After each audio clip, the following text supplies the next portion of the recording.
Good evening, and welcome to the 2016 Foxboro Jaycees Candidates Night. The Jaycees are proud to present this annual forum, intended to provide you, the voters of Foxboro, an opportunity to meet the candidates running for local office and hear their views on the important issues which they would be addressing as elected officials in our community. My name is Pam Warren. I'm a very proud member of the Foxboro Jaycees, and I'm very happy to be back tonight as your moderator for this evening's event. We are live from the Foxboro Cable Access Studio and would like to thank Michael Weber, Lauren Bitar, Mike Stewart, Neil Kaiser, Robert Gillis, Monica Fizzler, Laureen House, Mike Everson, and the many people working hard behind the scenes to deliver this broadcast to you. The 2016 Foxboro Town election will take place on Monday, May 2nd at the John J. Ahern School. Polls will be open from 7 a.m. until 8 p.m. For this election, there are a total of 21 candidates, all of whom were invited to participate this evening. 11 of those candidates are running without opposition and have elected not to be here tonight. There are 2 contested races, which are for school committee and selectmen, both for a term of 3 years, and in both cases, you would vote for 2 of our candidates.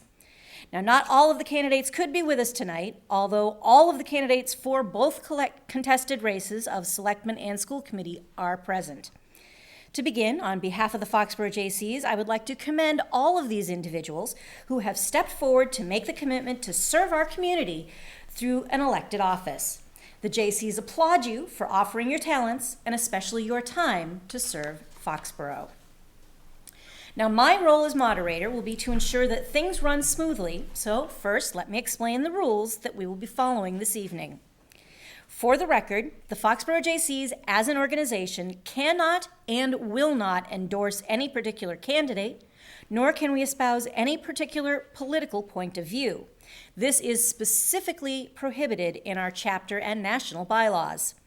However, since the strengths of the Jaycees are to provide leadership skills and to encourage community development and individual development, it should come as no surprise that many of our members, past and present, are currently serving the community on a variety of town boards and organizations.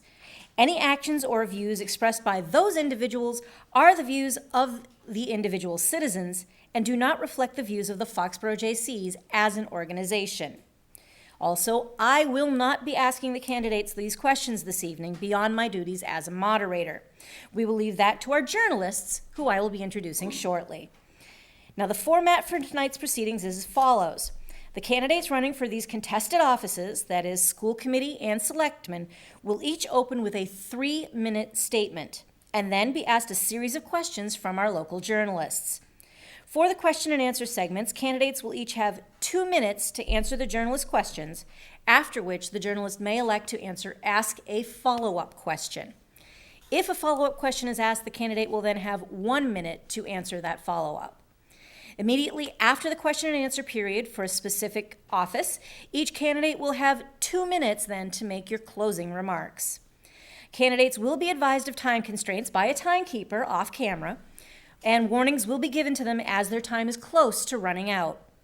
The order in which the candidates will speak was determined last week by a random drawing at which our Jaycee board was present. Now, all candidates in this election did receive an invitation to tonight's event.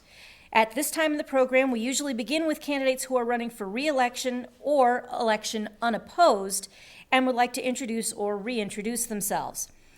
We also invite them to submit a 5-minute video statement or a written statement which we could read on the air in case they are unable to attend. However, all of the unopposed candidates declined to avail themselves of this service, so we will go directly to our 2 contested races of School Committee and Board of Selectmen. But before we do that, let's meet our journalists. I'd like to introduce the journalists on our questioning panel. It would be impossible for the Jaycees to run this event without their assistance in providing our candidates with the questions they have prepared for them. It should be noted the Jaycees do not submit or suggest any of the questions for this event. The journalists craft their own questions for the candidates. Tonight, we are happy to have Bera Dunau from the Foxboro Reporter and Sun Chronicle. Welcome, Bera. Thank you. This is your first candidates night. Here. For us, yes. First Jaycees candidates night, let's put it that way. Thank you very much for agreeing to participate in this event. We're very happy to have you. Happy to be here. And returning for a second year, we have Dan LeBon from the Foxboro Patch. Welcome back. And thank you very much for being here on this panel once again. And thank you for inviting me. Now, our first group of candidates is from school committee. There are 5 candidates for the contested race of school committee, each for a 3-year term, and you will be voting for 2. I will introduce them to you. We have Mark Sullivan, Martha Slattery, Robert Canfield, and Marilyn Weiss. Christopher Connolly is our 5th candidate. He is running late this evening and will be here shortly. Thank you folks all for coming to see us this evening. We will start with our opening statements, and by our random drawing, Mark Sullivan, you go first. Of course, I knew that was happening. And you have 3 minutes. Thank you. I want to thank the Foxboro Jaycees and the local media for having this tonight. Appreciate everything. Mark Sullivan, I've served in this community for multiple years. Moved to Foxboro 20 years ago. 4 children, 2 that have been educated in the Foxboro school system, 1 that's in college that was in a private high school and grammar school actually, and a 6-year-old that's going to be coming to Foxboro. The main reason I'm running for the school committee tonight is because there's been a lot of communication in the town about opiate addiction, heroin addiction, and I've been talking about this for a long time. I did a show back with Kate Kaminsky and Chief O'Leary back in '05 when I first was elected to the Board of Selectmen about how severe and what an epidemic it was then, and it fell upon deaf ears. Since then, this community has lost a lot of people due to the severe disease that we haven't got a hold of. And I think the schools play a huge part in this, and I think there needs to be, whoever you vote for your school committee, there needs to be action taken immediately by this committee to instruct the superintendent and all the faculty members to start a program in the schools so that we can get this under control and educate our children, because there is heroin in the high school. I know this for a fact. My other reason is for economics. I talk to children all the time, even my own, and they're coming out of school and they don't have the basic skills needed to even survive. They don't know how to write checks, they don't know how to balance a checkbook. They have no idea what it's going down to be, interest rates and all that. And the other reasons, I'll hold off because I'm running out of time. I'll get those in my closing statement. Thank you. Thank you, Mark. Hi, Our next Martha. candidate is Martha Oops, Slattery. You also have 3 minutes for your statement. Okay. Martha Slattery, special thanks to Cable Access, the Jaycees, and our 2 people sitting in front of us. They're going to ask our questions. I'm running for one of the 2 seats on the school committee. I previously sat on the school committee for 15 years and would love to return and contribute to the continued success of the system. As chair my first year, I advocated that we turn back approximately $500,000 to the town and supported using the money from our revolving accounts in order to offset budget demands. I chaired 2 successful search committees for 2 superintendents without hiring an outside firm. And we saved the town a substantial amount of money, and I think we did a terrific job of bringing in 2 superintendents who have done an excellent job for us. As chair, I asked the committee to support moving forward with the high school project. And we did this and had all our papers in order so that when money became available, we were one of the first ones out of the gate. And we were one of 24 school districts that was allowed to venture into renovating their school. We went out at a great time because people were looking for jobs, and the main things that we needed to do at the high school, surprisingly enough, came in under budget. So then I advocated, much to people's chagrin, that we take a walk through that high school and see what else has to be done, because there was a substantial amount of money left over. So we invited the advisory committee, the selectmen, and the building committee to come back and walk through with us, and they did a great job, and we came up with several other things that we were able to do, including rearranging the fields and bringing in an artificial turf and making the high school whole. I've lived through ed reform, realigning the curriculum, MCAS mandates, and understand people's concerns about Common Core. I've always had a concern of how much testing we do and teaching to the test. This is something we need to discuss as a board and as a school district. I have a tremendous amount of respect for the PTOs and their fundraising. Twice when the Taylor School and the Borough School were short of money to do the playgrounds, I made the motion that we give them the rest of the money. We took it out of revolving accounts because I really felt as though this was something that the town should be paying for in the first place. I have a vested interest in our schools. I've lived here my entire life. The 6 children in my family graduated from Foxboro. I have 5 children that graduated. I now have 9 grandchildren, one of which graduated last year, and she's at UMass in the Eisenberg School of Business and doing very well. 7 of my grandchildren are currently in the system. 2 will be graduating this year, and I have a 5-year-old grandson who will be entering kindergarten. I would love to return to this committee and to continue to advocate for each and every student in this system. Thank you. Thank you, Martha. Our next candidate is Robert Canfield. You have the floor for 3 minutes. Thank you, and I want to echo Mark's and Martha's sentiment. Thanks to the Jaycees and Foxboro Cable and Barra and Dan for being with us here tonight. My name is Rob Canfield, and it's a privilege for me to ask for your consideration as a candidate for school committee. I've been a resident of Foxboro for over 21 years. My wife Laura and I have 4 children: Mara, a 2014 graduate of Foxboro High School; Madeline, a 2015 graduate of Bishop Feion High School; Hallie, a junior at the high school right now; and Bo, a 6th grader at the Ahern Middle School. I'm an active volunteer with St. Mary's Religious Education Program, working primarily with the confirmation program for the past 8 years. And I've been a parent volunteer with numerous school events and activities throughout the course of the past 20 years. Professionally, I lead the professional services team at Motivus Learning Systems. Motivus is building a technology platform with the competency-based education model as its foundation. With Motivus, I have the privilege of working with educators from high-performing K-12 systems and very selective universities throughout our country to identify solutions that move them closer to true learner-centric systems. Why am I running for school committee at this time? First, I'm extremely proud of the education my children have received from the Foxboro school system. I believe that my kids are well prepared academically for the next steps in their lives. I do not have a strong desire to introduce radical changes, nor do I feel that our schools have major issues that need to be correcting.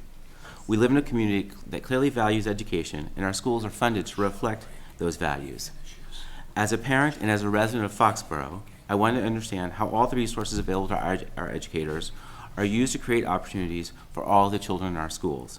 What are the choices our educators are required to make when it comes to spending resources? Who benefits and who does not? Second, I want to better understand and contribute toward competency-based education in our schools. In a competency-based system, personalized learning is enabled to provide flexibility and support, therefore ensuring mastery of the highest standards possible. With a clear and explicit understanding of proficiency, learning can be tailored to each student's strengths, needs, and interests, as well as enable a student's voice and choice in what, how, when, and where they learn.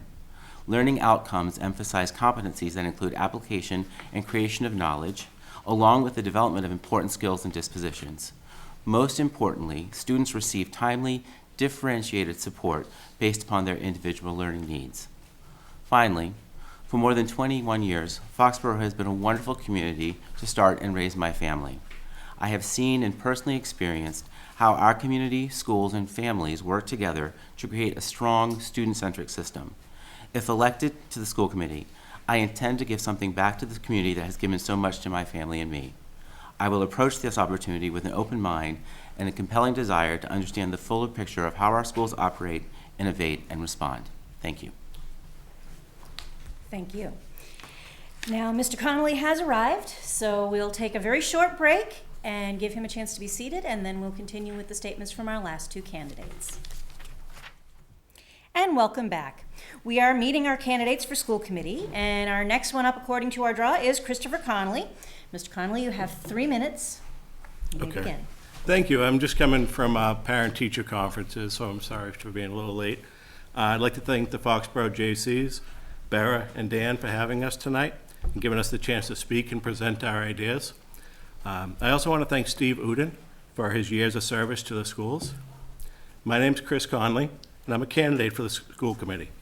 I'm a Brockton Public School teacher and have been for the past 11 years. Prior to that, I was a teacher at St. Catherine of Siena in Norwood for 1 year. I have a master's degree in education In addition to teaching, currently have served as a varsity basketball coach, a baseball umpire, a play director, a softball coach, an intramural teacher, a CCD teacher, and supervisor of the Summer Parks program at Brockton. So as you can see, I have a lot of experience working with children. And when the school committee position opened up, I figured that my experiences and my education would make me an asset to the board. I truly believe that I have the passion, knowledge, and desire to help make the Foxboro schools even greater than they already are. At the end of the 2013-2014 school year, I realized the importance of the local school committee when Brockton, where I teach, was facing a budget deficit and cut all after-school programs. My school has 1,100 students, and I knew that this would have drastic ramifications if there was nothing for them to do after school. So I went out and I created a partnership with Coaching for Change, who was just recognized by CNN. They got grants, and together we provided after-school mentoring, homework help, and basketball for hundreds of students who otherwise wouldn't have had anything to do. I am running to create an advanced level program that will eventually run for students in grades 3 through 6. This will be modeled after the very successful Talented and Gifted program in Brockton. This will ensure that students are adequately challenged, so they are not getting bored with school and not starting to misbehave. I believe that many students from Foxboro will benefit from this. Additionally, I want to hire a part-time grant writer for the schools. When Sharon Wason was the town planner, she brought in many grants to the town, and I would like somebody to do that for the schools. Finally, we need to have a conversation in this town about high-stakes testing and Common Core, both of which I am opposed to. 20 towns and cities have already signed on to House Bill 340, asking for the state for a 3-year moratorium on high-stakes testing. Foxboro has yet to have a discussion on this. I promise I will lead that discussion if elected on May 2nd. Thank you, and visit my Facebook page, Conley for Foxboro Schools. Thank you, Chris. Our fifth and final candidate this evening, last but not least, is Marilyn Weiss. And Marilyn, you now have 3 minutes for your statement. Thank you. My name is Marilyn Weiss. I want to thank everyone. I want to thank Farah and Dan for interviewing us tonight. I want to thank Jaycees and Foxboro Cable Access for inviting us tonight. I'll just give you a rundown of my past history in the Foxboro school systems. I'm presently incumbent at the school committee. I did the 1-year seat when Katie Adair stepped down last year. I've lived here for 22 years, and I have volunteered for 19 years in the school system. I was 10 years in the elementary level, 8 years in the middle school, and 8 years in the high school level. So I have a lot of experience within the school system. I've watched how it has grown through the years through different administrations. I'm firsthand knowledge of the teachers. We do speak about Common Core quite often, actually. Sorry, Michael. And it's something we address at all times. The positions that I've done in the last 19 years, I have been a PTO president at the elementary level. I've been the PAC president at the middle school. I was on the Foxboro High School Council.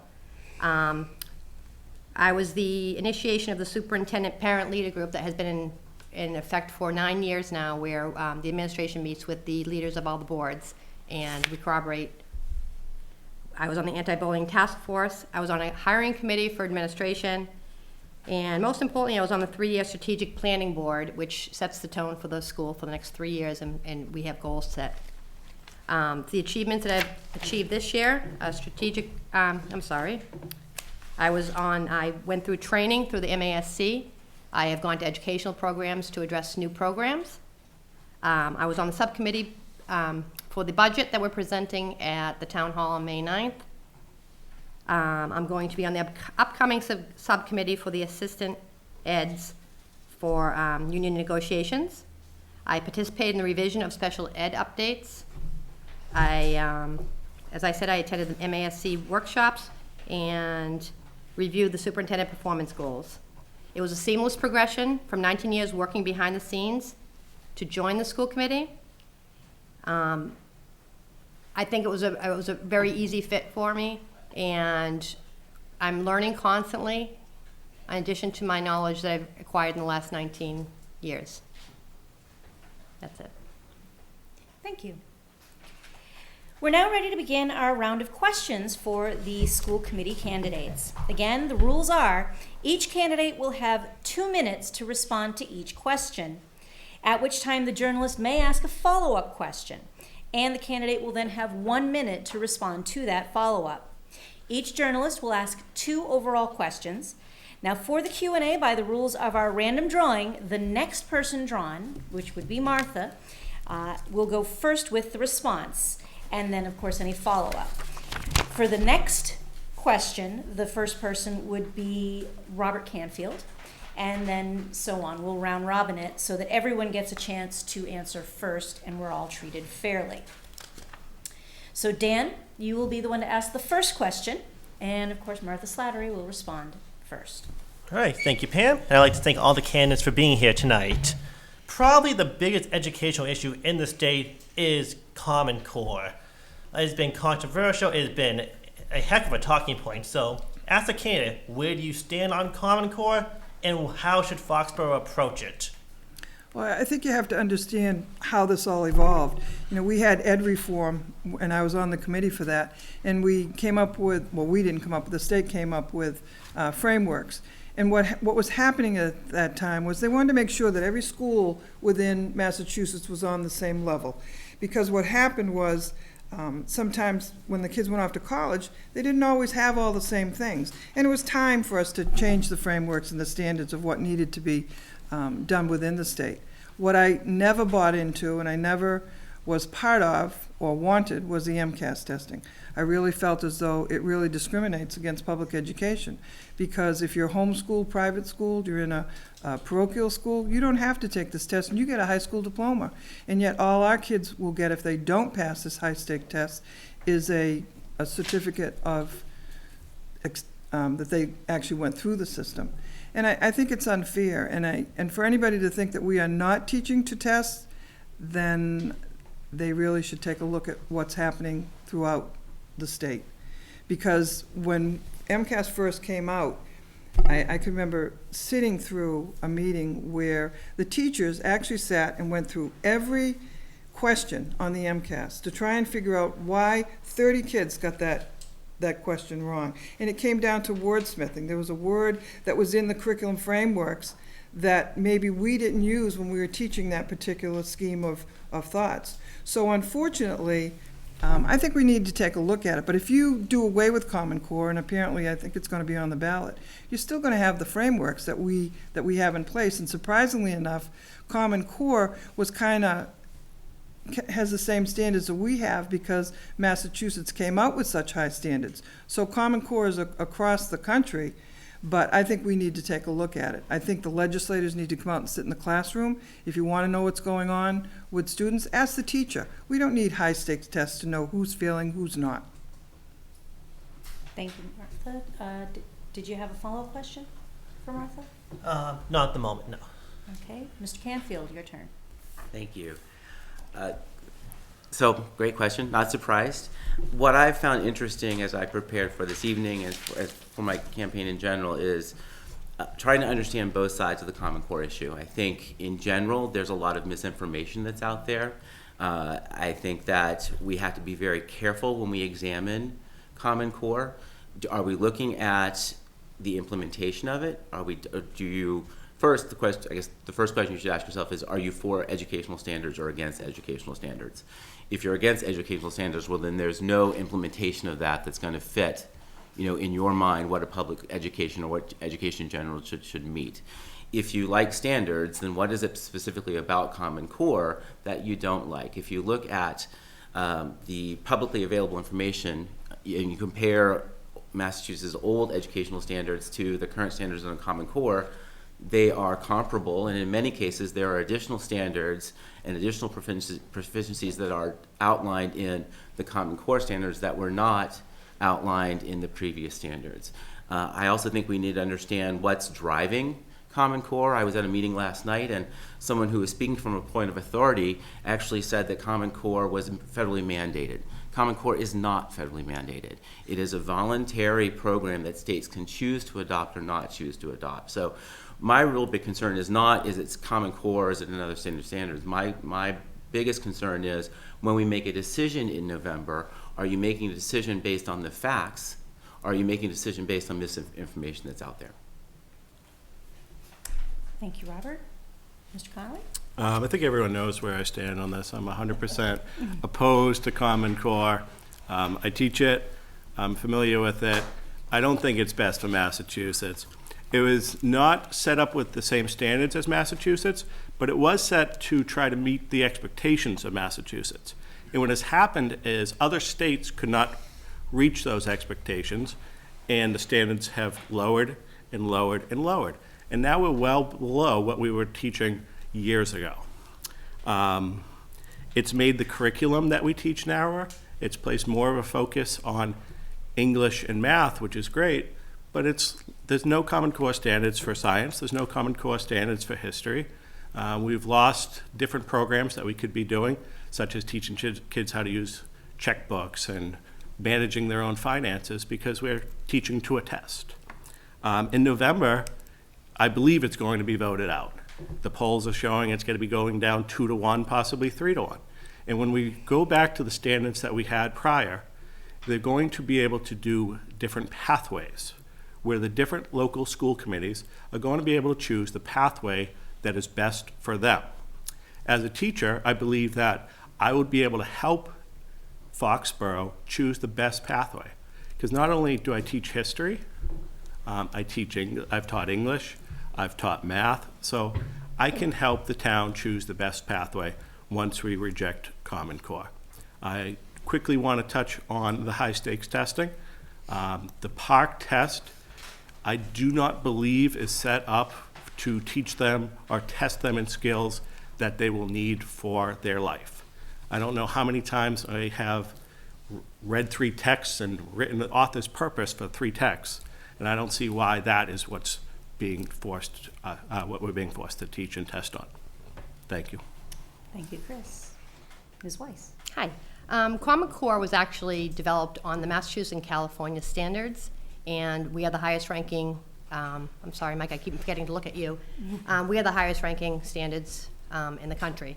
And they're trying to make everyone across the country be on the same page. When you go for college applications, everyone should be equal, or if someone moves from one state to the other, and there won't be that transition. We did not dumb down, we actually enhanced, because we based it on our current curriculum, and we enhanced what we have. Every town was allowed, or city was allowed to enhance to a percent, and we did in Foxboro. We've been doing it for 6 years now. Our kids are very successful. They're ready with the 21st century skills. And the PARC testing that they're referring to, we're actually doing less testing. Right now, we're decreasing testing. We have been doing PARC we did a test year of it, and then we put it into work last year. And what it does is it teaches teaches the students to actually do critical thinking versus rote memorization, so they are ready with their 21st century skills in the future. So whether I believe legislation should be allowed to decide our standards, I can't say I'm for that, but the Common Core has not affected the town of Foxboro. We are very successful. Our children are succeeding at higher rates every year. So I'm comfortable with what we're doing, and right now we are working within the parameters that are put upon us. And as school committee, we have to work within our parameters. And the vote is not on the ballot yet. It's not going to be determined so it can't be voted out yet. It will be determined on May 3rd, whether it goes on the ballot, and if it's not accepted, they have to get 11,000 more signatures, which I'm sure they will get. So the decision hasn't even been made yet. Thank you, Marilyn. Thank you. Our final response to this question, Mr. Sullivan. Thank you. Basically, I would strongly agree with a lot of the reasoning on this committee. If this was a functioning school committee right now, this would be a good debate. Everybody brings something to the table. Chris with his educational skills and all his background, and all the other candidates here tonight. I strongly don't agree with it. I don't believe in holding every kid to the same standard. Every child is different. You got different kinds of schools, as was mentioned earlier. My daughter went to a Montessori school, and then she went to private high school in Rhode Island, they weren't held to these standards. And I saw the stress it put on some of my sons and, trying to prep for this, and a lot of it was hard to comprehend. Not everybody's the same, and neither will this committee be the same. So when you bring all this together, you're educating me at this table as we're talking. So, and it's a good conversation to have. So, but my gut feeling, and what my wife says all the time, is she doesn't like it. So if I disagree with my wife, I'm going to be in a lot of trouble. So I really don't like the idea of Common Core from what I've heard from parents and people on this table tonight, other committees in town, and so I'd be strongly against it at this point until somebody could persuade me to be in changing my mind. Thank you. Thank you, Mark. Dan, did you have any follow-up? Sure. For any The candidates? the statewide test, which has been described as a hybrid between the MCAS and the PARC test, is that a step forward or a step back, in your opinion? You'll each have 1 minute to answer. Martha, you go first. Oh, okay. I don't know if it's a step forward or a step back. I think any testing that they come up with, they're just trying to fine-tune what's already in place. But unfortunately, testing is testing. And, when you hear parents say that their children don't want to go to school, they have a headache, they have a stomachache, they're afraid of disappointing their teachers, again, if you want to know what's going on with the students, ask the teacher in the classroom. They know who's succeeding and who isn't. And just because we have high expectations doesn't mean that every child is going to be able to meet those. And that doesn't mean that they're not going to be a success. Children grow up, they mature, they change direction.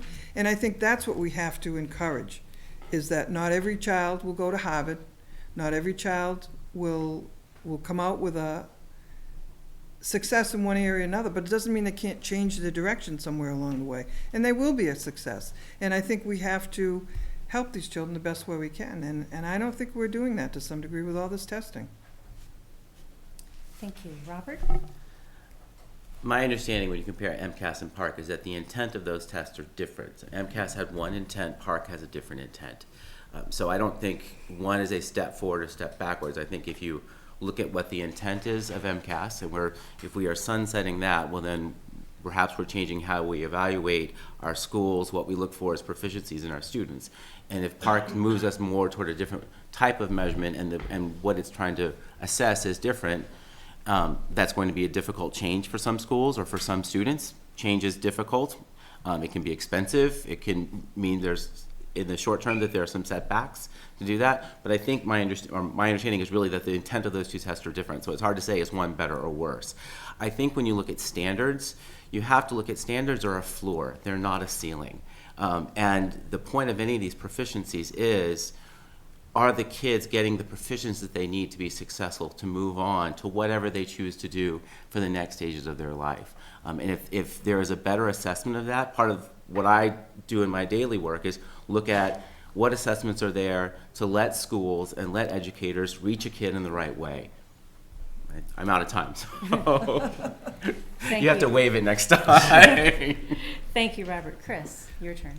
I believe the question you're asking is about PARC or the new MCAS 2.0 that's coming out next year? Yes, that's correct. Okay, so I don't think it's a step up or a step down. I think it's just PARC and with a new name.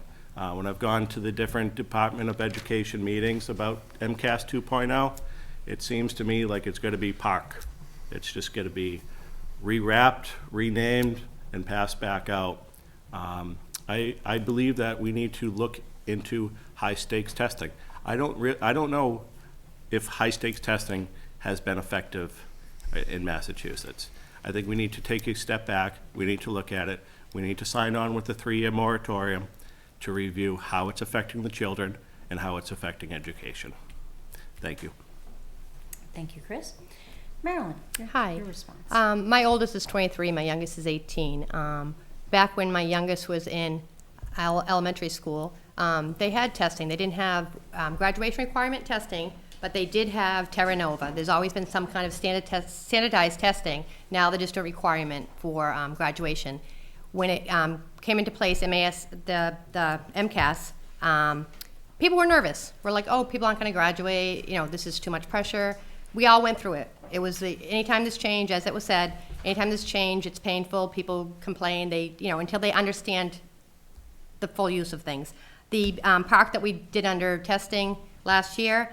It didn't cover some of the new math programs that have been switched around the high school level.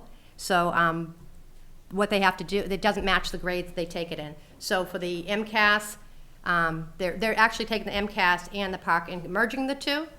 And it's still going to be about critical thinking because the MCAS was specifically rote memorization. So it's really about critical thinking and making sure we're teaching to the curriculum. Thank you. Sorry, out of time. Thank you, Marilyn. Mark, your response. I think it's just another way of saying the same thing. I think it's a discussion that the committee's going to have, sit down and talk about it. It's not one person doesn't have the answer. And I think sometimes, I believe Martha just said that, you gotta ask the kids and you ask the teachers, you know, and get everybody together in a room and start figuring it out. Everything evolves. I mean, when we went to school, it was so long ago. You know, I mean, especially for me. So today's standards, I would probably be lost in school today. I see the homework they bring home, and it's completely different from what I used to do, and I don't even know how to do it. I'll be honest with you. So I think a lot of education and a lot of information be gathered, but I would probably say no at this point. I don't think it'd be in the right step in the right direction. Thank you. Thank you. Our second question for our candidates will come from Bara. Go ahead. Thank you very much, and thank you all for coming out tonight. So the increasing school budget in Foxboro has generated discussion for quite some time. In regards to that, what do you all, if anything, think can be cut from that? And those cuts could include salaries as well. So what, if anything, do you think can be cut from the school budget? Robert, I think you I'm get the first, first right? response. I think when you look at any budget, whether it's a personal budget, a household budget, a school budget, a business budget, you always have to make tough decisions. Very openly with you, I have not had a chance to go through the budgets, either current budgets or the proposed budgets yet, to the level of detail that I can give you a truly informed answer on if I think there's opportunity for reallocating or for cutting. But I know that any budget process in this town, particularly when it comes to something that's going to happen in the community or something that affects our schools, I have full trust that the people that are looking at those budgets and making those decisions are doing it with the best interest of our, particularly in the school example, doing it with the best interest of the students in mind, and really looking at what it is we can enable our educators to do with the monies that are available to them. Thank you, Robert. Chris? Luckily, Foxboro does not have an issue with Chapter 70 funding.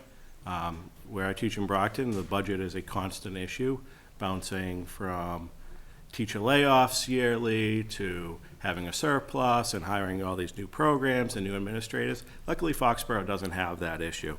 And Foxboro has been doing more with their money, even though they're receiving less money from the state compared to a lot of the surrounding towns and cities.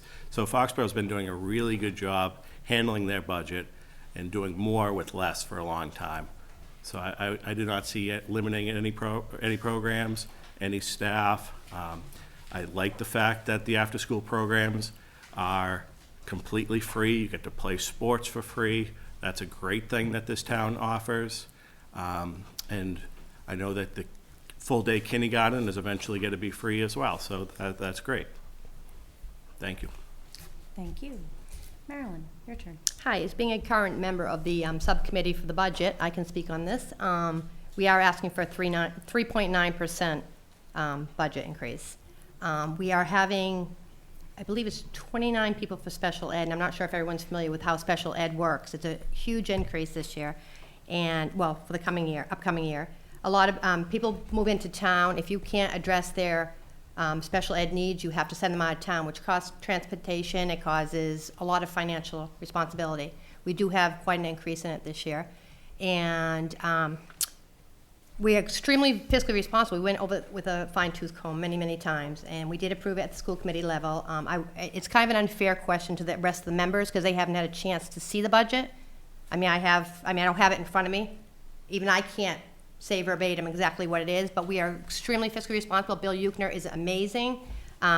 We actually gave some money back when we've been going over. You've seen at the meetings where we keep on giving money back to to the, and decreasing the amount. So at this point, we are doing great, and I don't see any decreases in anything. Thank you. Mark?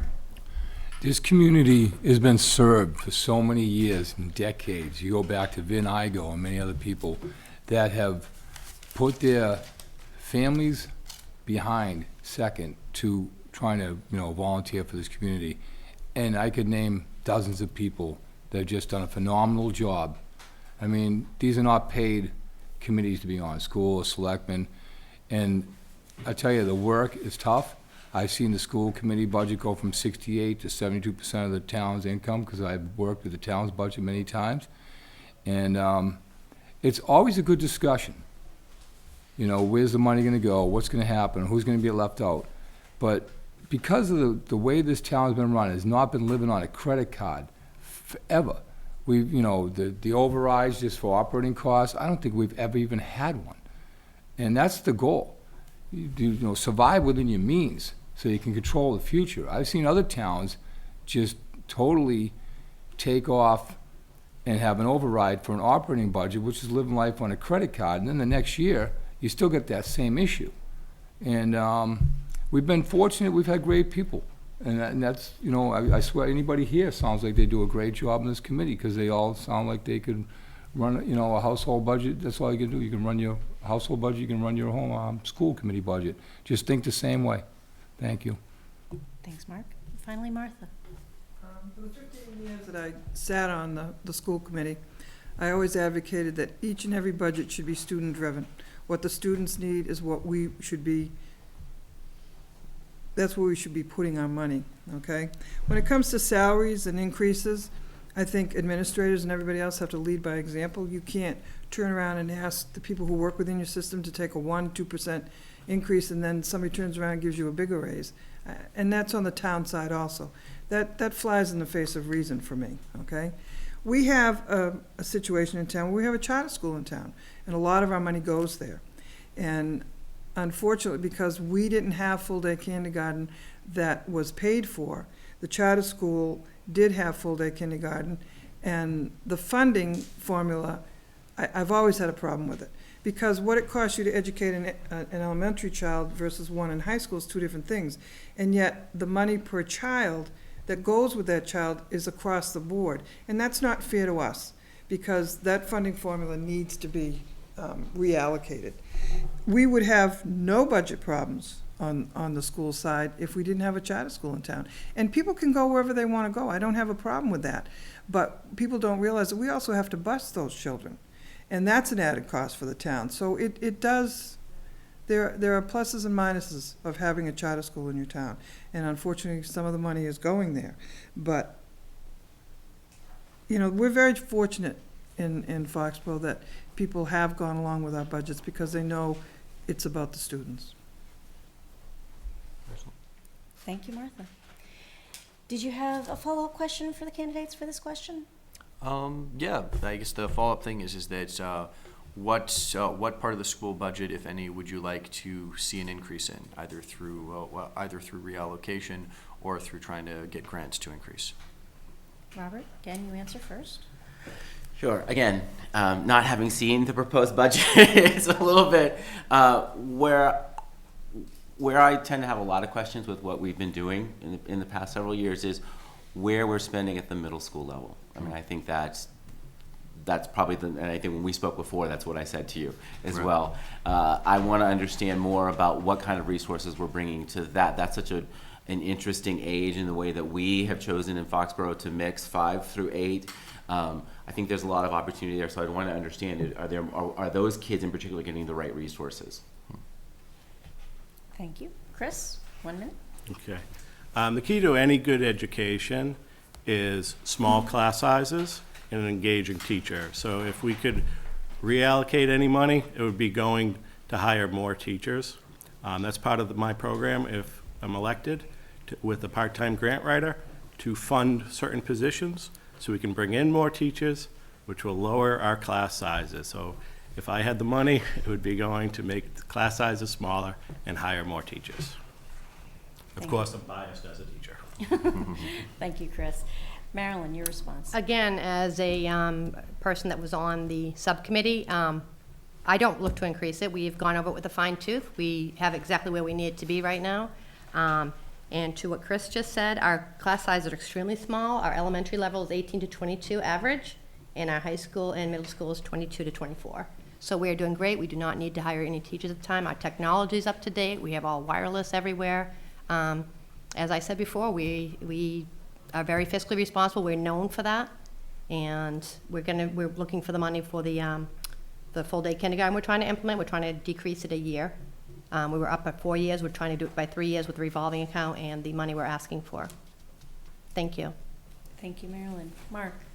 I would say probably in the guidance department, if I was gonna add anything, it would probably be in the guidance department for the special needs kids in the lower elementary and then especially in the high school, try and educate the kids on what they're prepared for in life and increase home economics to prepare them for how to balance checkbooks, how to know what interest rates are, variable interest rates, fixed interest rates, bonding stocks, all that, because they all come out, they haven't got a clue. And I work with children every day. I call them children, they're young kids, because I have my own company, and I've hired many of Foxboro High School graduates. And it's amazing when you're talking to them, driving the truck, how clueless they are when it comes to home economics. Thank you. And finally, Martha, your response to this question. Well, unless you're looking at the budget itself, it's hard to know where you can make the cuts and where you can't. Having sat there, we go over it with a fine-tooth comb. You make the cuts where you can, but again, it's student-driven. And as far as having, you know, a part-time or a full-time grant writer, we do a fantastic job of writing grants in Foxborough. We always have, because if you have a teacher who wants to implement something and money's not available, then they look out to see what grants are available. And what's more important is if you have somebody who's just writing grants, they're also going to administer it. And if they're not into that grant, then who is going to administer it? So I think whoever owns the grant, per se, whoever initiates it, they're the ones that are going to administer it and use it to the best of their advantage. But again, I think it's key to keep class size small, because we have heterogeneous grouping in our classrooms, and we expect a lot from the teacher. If you've got 20 kids, you've got 20 different kids learning on a different level, and they have to address that, and it's very, very difficult. That's why I think legislators should come and sit in the classroom and see what we have to deal with. Let them give us more money. If you're going to ask us to do these things, give us some more money. Very good. Thank you. Dan, your turn for the third question, and Chris Connolly will answer first on this Right, one. thank you. All right. Is there any issue with schools in Foxborough, I think it's under the radar, that deserves a little more attention? Ooh, that's a very good question. I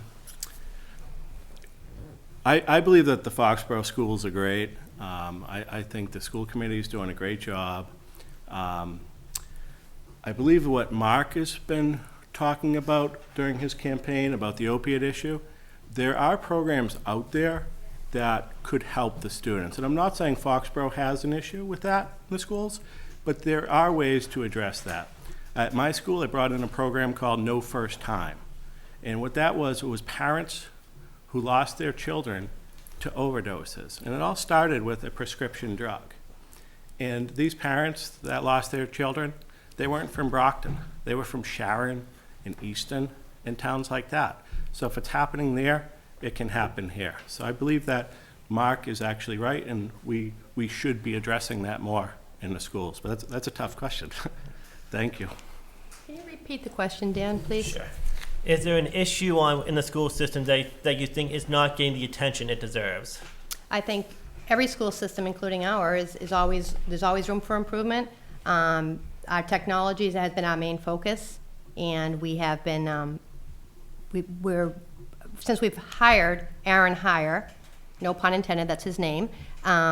We have gotten all the schools wireless. We're getting the most important thing is to get our kids ready for the 21st century skills. Whether they're going on to college, they're going into life, to a job, whether they're going to the service, whether they're going to agriculture.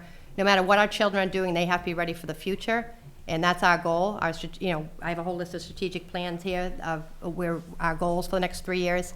So I think that would cover it.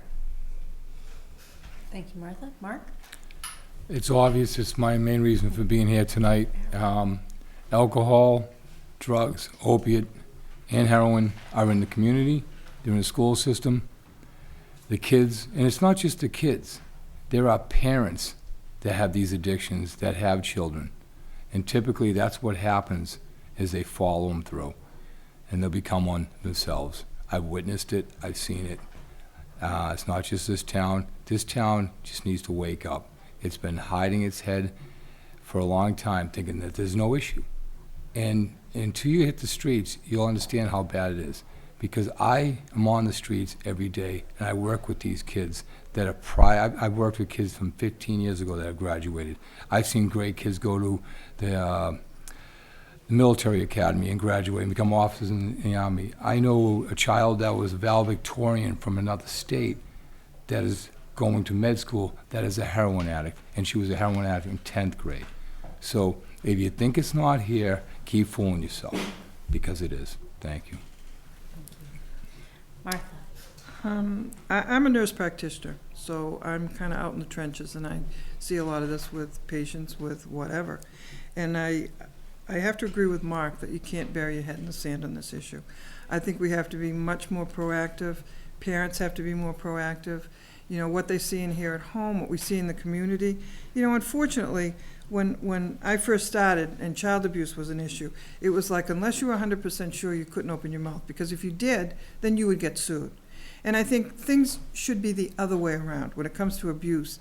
And I think they're talking about testing in the schools.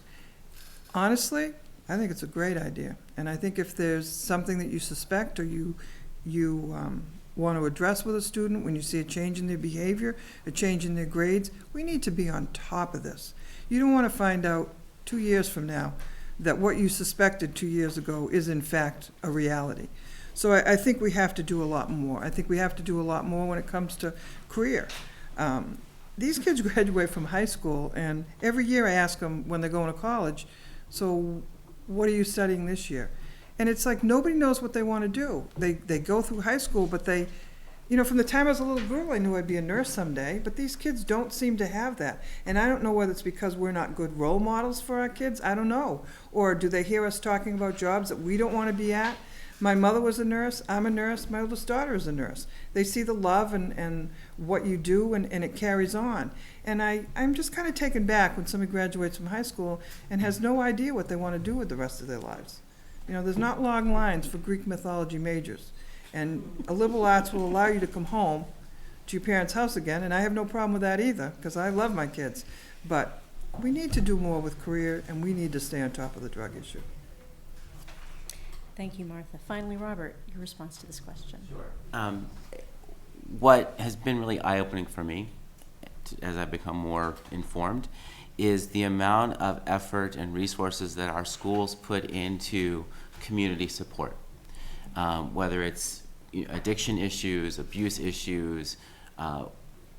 The schools are there to serve our students not only in the classroom, but there's an enormous amount of network and resources that come from our schools to provide support for kids emotionally, socially, for things that are not just true education focused, because the goal of the school is to make sure the kid can learn. And if the child is having to deal with other stressors in their lives, then that's preventing them from getting the most out of their education. So that's one of the things it has been, like I said, has been eye-opening for me, and I think that it's something that we could probably expose more, because it really does take a combination of the school, the home, and the community to create a successful educational outcome. I think the other thing that I really want to emphasize with any school is that when you ask a kid what they want to do, there's a great TEDx by a 12-year-old kid who does he's hacked his education, and it's about, he says, I'm 12, I don't know what I want to do, I don't know what I want to be, I don't know if I ever have to be anything. What I want to be is happy, and I want to be fulfilled. And I think if you take that approach and you say that's an okay approach, that life is going to throw all sorts of different things at you, and you create that safety net and you create that foundation of critical thought and confidence in those kids, then I think then they're set themselves up for success no matter where all the different paths that they choose to take throughout their life. Thank you. Dan, did you have a follow-up question? I'm all set, thanks. I actually have a follow-up on this one. Sure. Yeah, that's, that means Dan, basically that means Dan gets my follow-up. So yeah, but then mine, since people were talking a bit about opioids, what would you all be interested in doing in order to combat the opioid problem? And since Ms. Slattery mentioned testing, would that include chemical drug testing in the school, and to what extent? Mr. Connolly, you're first on this follow-up. Oh, okay. I believe the most important thing that we should be doing is having conversations. In Brockton, we have community police officers who come in and they show videos. And the videos are shown not just to the students, but it's the students and the parents. We have assemblies. We have the No First Time assembly. And I would not be in favor of testing inside the schools for the issues of drugs. I believe that the school should contact the parent, and the parent can pursue the testing. I don't think the school should be opening themselves up to testing inside them. Thank you.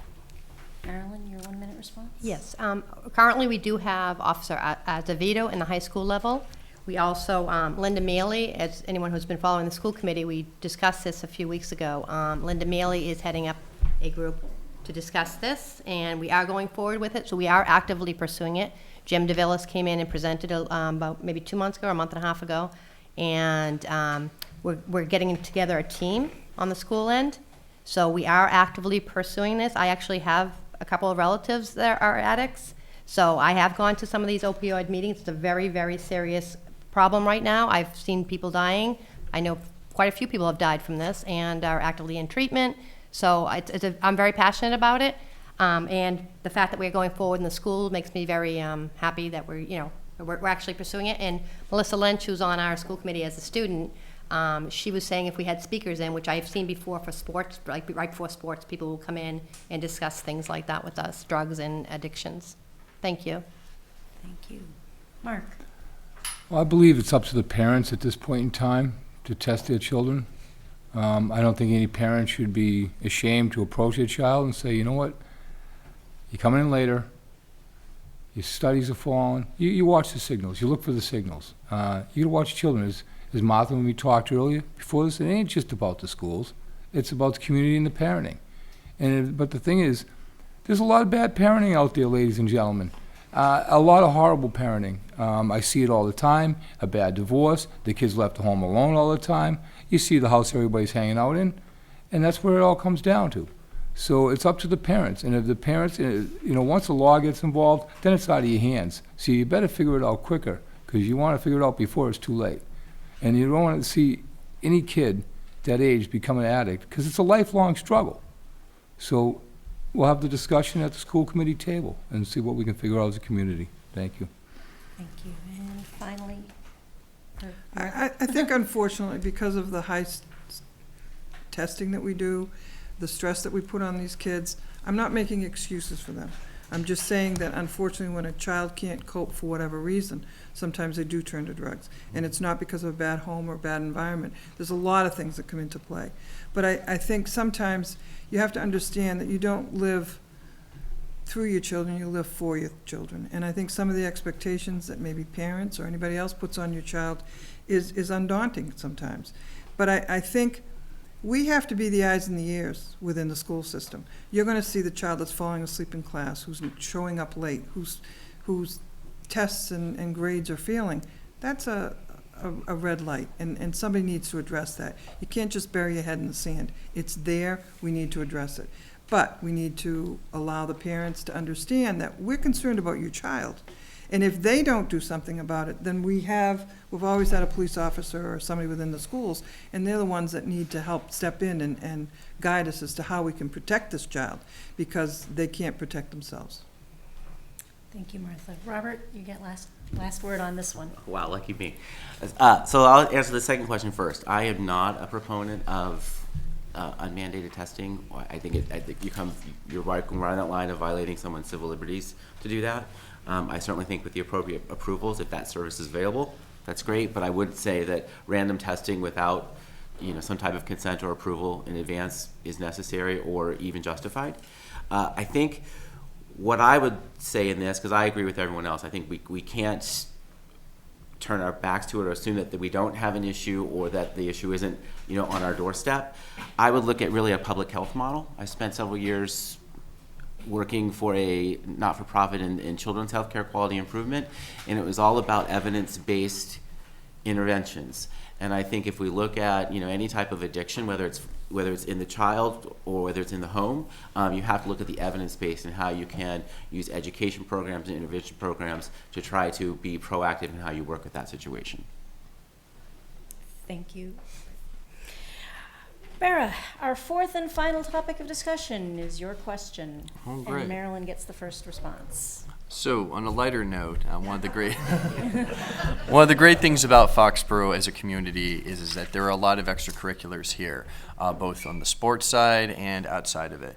So, what new extracurricular activities would you all be interested in perhaps introducing to Foxboro? And if you can think of a new one, which program would you like to potentially strengthen or give some more support to that you think doesn't get as much attention as it should?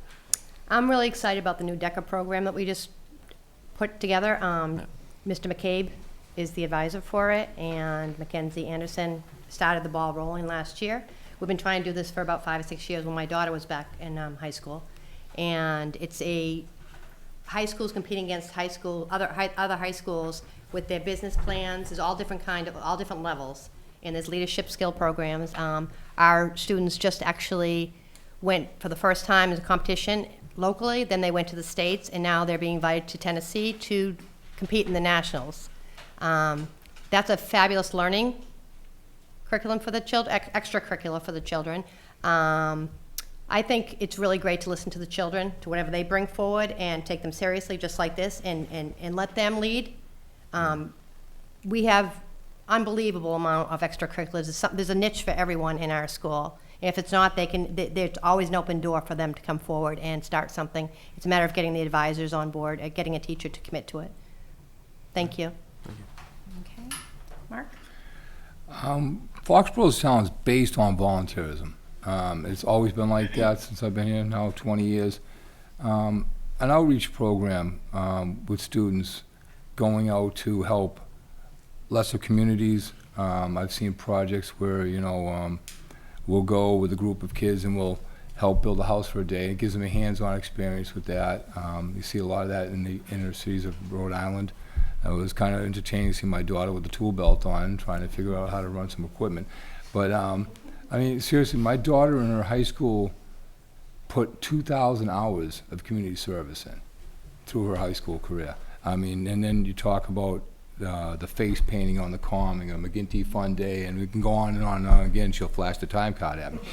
But the thing is, that's what you want to teach your kids. It's a good education right there. Volunteer, help everybody out. Don't sit back and just wait for something to come to you. Go out there and reach for it, and I think that would be a great opportunity. The schools, the music program is fantastic. I love it. The sports, everything. It's just great. It's a great community, but we can improve. Thank you, Mark. Martha? I'd love to see us do a little bit more with the career program. Ellen Pillsbury has done an excellent job, but I think she needs more funding, she needs more help. The best thing we can do for kids is let them go out there and do something and find out whether or not they want to do it. Because why go off to college for 4 years to find out, I don't want to do this. And now they spent $200,000 on an education, and it's not what they want, and they're in debt, and now they got to turn around and reinvent themselves. So I think the more we can expose these kids to over the summer or over vacations, see if that's what they want to do with the rest of their lives. They have an excellent CNA program. These girls go out and they're certified. When summer comes around, they're making substantial money working in nursing homes or whatever, and making a path for themselves so that if they want to go on to nursing, then somebody knows who they are. A lot of the nursing programs, when you graduate, you read on the websites, no new graduates because they don't have enough clinical skills. And yet these young women, or even men, if they want to be CNAs and go into nursing, they're able to see if that's what they want to do with the rest of their lives. So I think we need to improve on the career. And we're very good about, if there's something that the kids want, we'll find a way of inventing that program and making it happen. And Decker, my grandson, is going off to that, and he's very excited about it. So I think we do an awful lot. We can always do more, but I really would like to see us help Ellen Pillsbury with the career program. Great. Thank you, Ellen. Robert, your response to this? Okay, so I think my wife asked you to ask this question. And if anybody's watching this at home, they're probably laughing that I'm answering this question. One of the things that has been very important in my family has been musical theater. My wife and I met more years ago than I want to tell you, doing musical theater. And it's been something that I've worked in as a choreographer. She's worked as a director. She's very active. She was active at the elementary level. She works with the Taylor now. She's worked with the Foxboro rec department. She works at the middle school for 11 years. I do think that there is a gap when you talk about musical theater at the high school. And I know there are a number of kids that go to the high school, and yes, they are improving the drama program, but a play, and a musical are different. They attract different, in many cases, attract different students to that program. I think that is a gap, and I wouldn't be able to go home if I didn't say that tonight. So that's one. Extracurricular, I'd love to see more, and I don't think it is something that can be necessarily student-led by itself. I do think that it does require appropriate support from faculty and advisors to get that up and running. I think that Martha is absolutely right. Going out and giving kids exposure to different things in professional life would be an important thing. And I certainly think, Mark, anytime that we can get kids involved in community service, and they do a fantastic job of that. There's many opportunities, but I don't think you can ever have enough ways to get involved back in your community. Great. Thank you. Finally, Christopher. I agree with Marilyn that the best programs are the programs developed by the students, and when they find their advisor and they create it themselves. Some programs at the high school that I think are really good. The main one that I really like is the transition program for severe special ed. And that's special to me because my mother was a severe special ed teacher at Hyde Park High School. She taught life skills. She ran a restaurant, and she taught them the different skills that they would need to be able to work in a restaurant. She had a store, and she taught them the different skills that they would need to work in a store. And the transition program that they have at Foxboro High School, I think, is the best around. The iSchool program, where the students are developing new technologies, they're developing training. They're actually training the teachers on different technologies within the school. They're creating videos on how to do it in the schools. That's awesome, and that's a student-created group. I believe those freshmen and sophomores that spoke at the last school committee meeting know probably 10 times the amount about technology as I do. The one thing I would like to do as a history teacher is to bring in the National History Day program into Foxboro. It's actually run by a Foxboro teacher, but Foxboro does not send people to the competition. And I think that's a great program. It's a lot of fun. My students have enjoyed it, and I'd like to see that expanded in Foxborough. Thank you. Great. Thank you. Barry, did you have any follow-up, or were you going to I defer to Dan on this Defer one? to Dan since I took his follow-up. Dan, do you want to follow up on this one? I'm all set, thanks. Okay, I'm all set on this too. All right. Well, thank you all very much. That will conclude our school committee question and answer time. Now we'd like to close the segment by giving our candidates an opportunity to make a closing statement. For this closing statement, you each have 2 minutes, and we begin with Mark. Thank you again for having us tonight. It's been very comfortable here tonight, hasn't it? Everybody's got a lot of good input.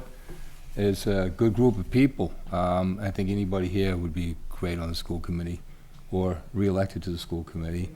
And Chris, welcome to Foxborough. I mean, you seem like an outstanding guy. And look forward to you know, and like I said, everybody, if you don't win the election, doesn't mean you don't have to go away. You can still get involved and work your way up to this point, you know, but not everything's gloom and doom. But one thing I do want to say is the past, Foxborough has hired a lot of its own people. We have had people like Bill Uner is Foxborough. O'Leary ran the schools, Foxborough guy. A lot of people. Some we passed over on. Robert Delaney was the vice principal of the high school, applied for the principal's job, didn't get it. I was extremely disappointed for that. I thought he was a great asset to the schools and the community. A guy that went to the schools in Foxborough and then didn't have the opportunity to make it to that level. And I know that's what he wanted. So the next year he left. Billy Ivets applied for a job. Another guy who volunteered in Foxborough, served in committees. He didn't get it. I think when you have an asset in your community like that, and Doug Seuss, and they apply after all the years of volunteering in your community, they apply for the job. If they're good enough to do that job, they should get it. And that's what I want to see this town more do, is people that are connected with the community, that are qualified for the position, that put in years of volunteer service should be able to, have that first option, almost like affirmative action. Take that person first. Thank you, everybody. I appreciate it, and great. Once again, all great candidates. Thank you very much. Thank you. Martha, you now have 2 minutes. Okay. Having served on the committee in the past, I certainly can hit the ground running, so to speak, if I get reelected to the committee. Budget will always be an issue, and we have to be mindful of the taxpayers in this town. First and foremost are our students. Everything in this school system needs to be student-driven. We have educators and we have administration that I feel are second to none. They do a tremendous job for us. What happens in the classroom is tremendous. And we are trying to make sure that every child reaches their full potential, and that should always be our goal. I enjoyed being on the school committee before, and I really feel as though I have something I can still continue to give back to this committee, and I'd love to get back on here. Thank you. Robert, your turn, 2 minutes. Thank you. I want to echo everybody's sentiments again, like I did at the beginning. This has been a really great process. As I said at a meeting last night, the opportunity to put myself out there and say I want to get involved, and I think I have some good ideas, and I think I can make a difference and help continue our path to greatness with our schools is something I want to do. But what's really impressed me most is how the community has come out and really taken an interest in not only my campaign, but I think all of our campaigns, wanting to understand what it is we want to do, what we think the issues are, and also taking the time to share their concerns with us. I was standing in the rain 2 weeks ago on Saturday morning, and with our signs, a good Foxboro tradition, and was really amazed by the number of people on that cold, rainy Saturday morning that stopped to introduce themselves to me and share, like I said, want to know more about me and want to know, and then share some of their perspectives that they have on our town and our schools. So that's been great, and I've appreciated it. I think that it's an exciting election this year. We have 5 candidates, 2 seats, both school committee and board of selectmen. I don't know if that's ever happened, at least in the time that I've lived here, for that many candidates for 2 seats. It's a wonderful opportunity for people to hopefully find at least one candidate, ideally 2, that say something that resonates with them, and to exercise their right to vote. Thank you, sir. Chris. Tonight you had the opportunity to hear from all the candidates for school committee. Having somebody with a master's degree in education and 12 years' work as a teacher would greatly benefit the committee, the town, and the schools. When I watch the school committee meetings, there hasn't been an issue that I haven't been familiar with, so I know that I'll be able to hit the ground running. I'm constantly, when I'm watching these meetings, talking to my TV, giving my perspectives and my viewpoints and my experiences with the different issues being presented. And hopefully, I'll be able to actually talk to people about these experiences and stop talking to my TV. I'm running because I truly believe that I have a lot to offer. And I have the ideas and knowledge to make the Foxboro schools even greater than they already are. I purchased my house on Granite Street because the town's awesome. I felt it right away. And the greatest asset this town has to offer is the schools. As I stated earlier, I've worked with children in a variety of roles. I've served as a teacher, I've served as a coach, an advisor, a boss, and an advocate.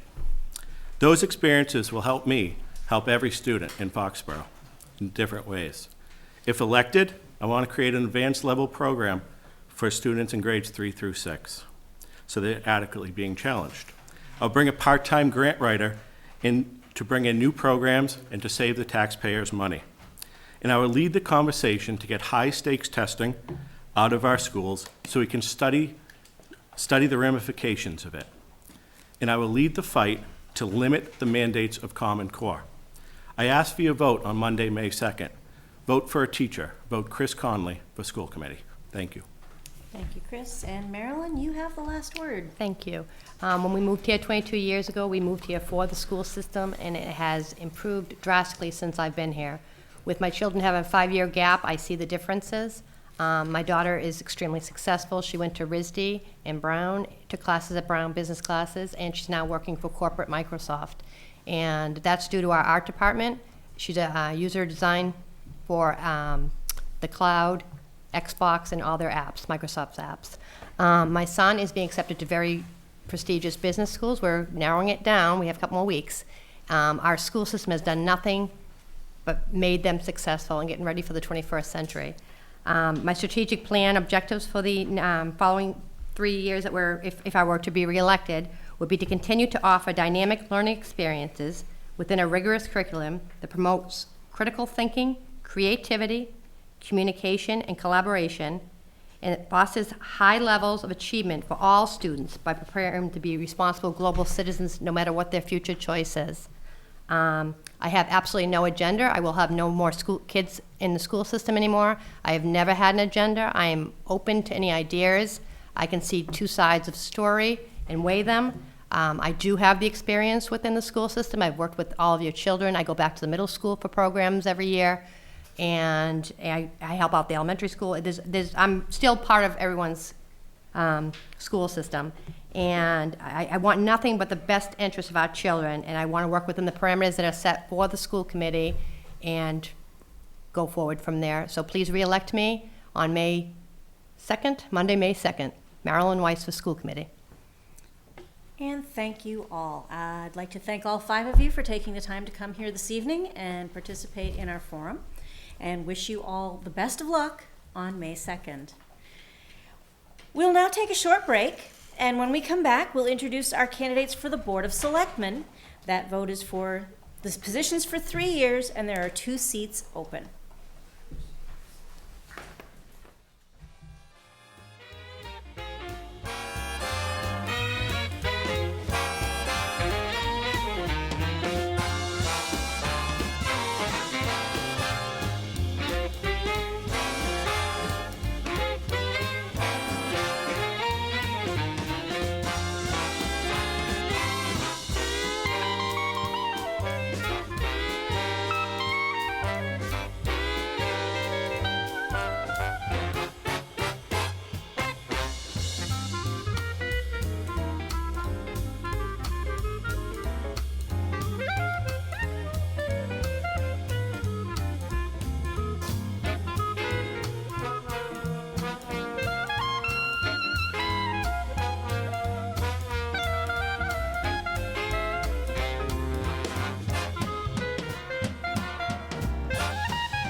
and welcome back.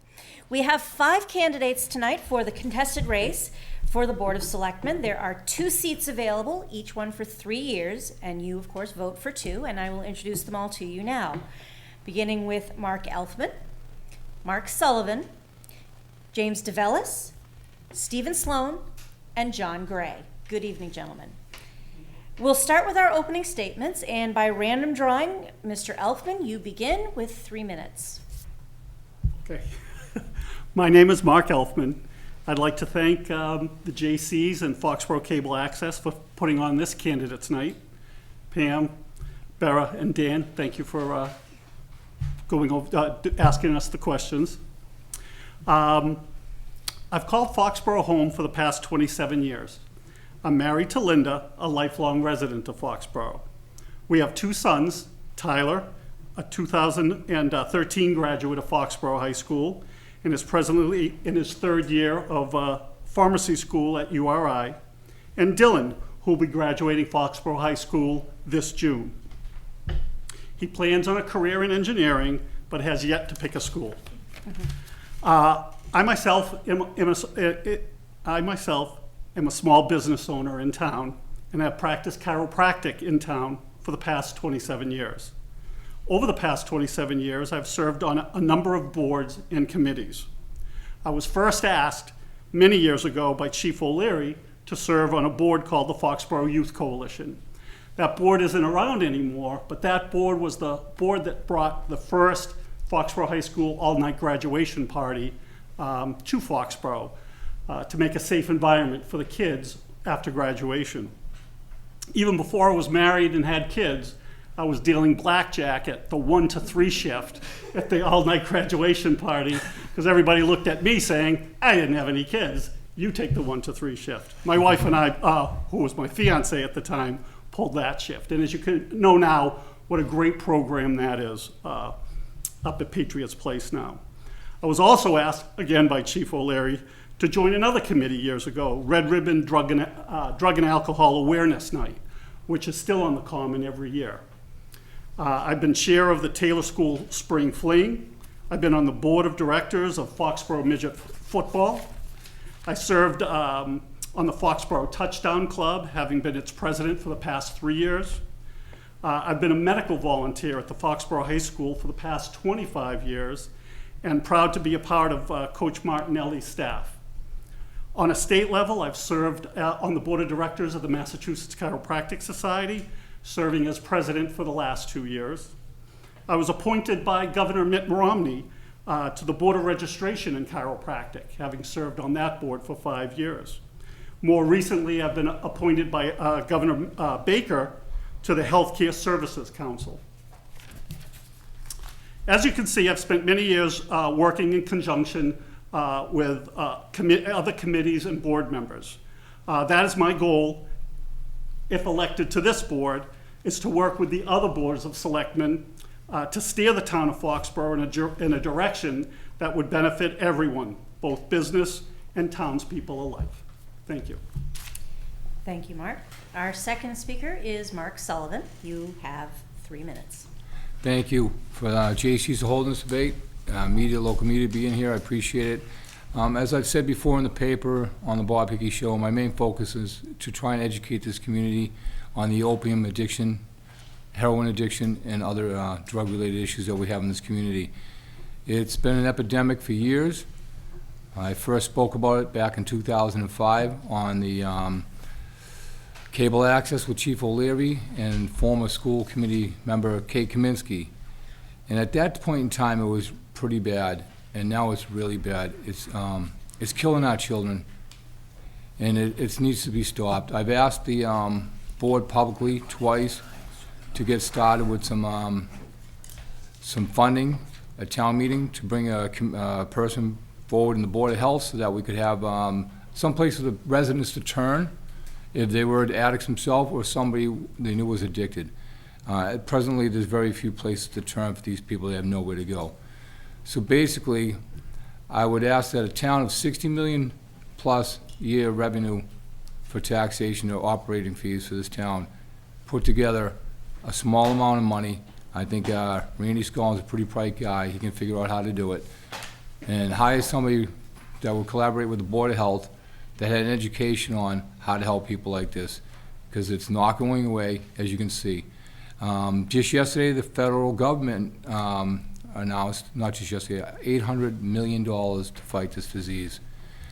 Today, the State House voted another $41 million into the budget, taking that money from the annual snowplow money that we didn't use this year, transferred the funds to fight this disease.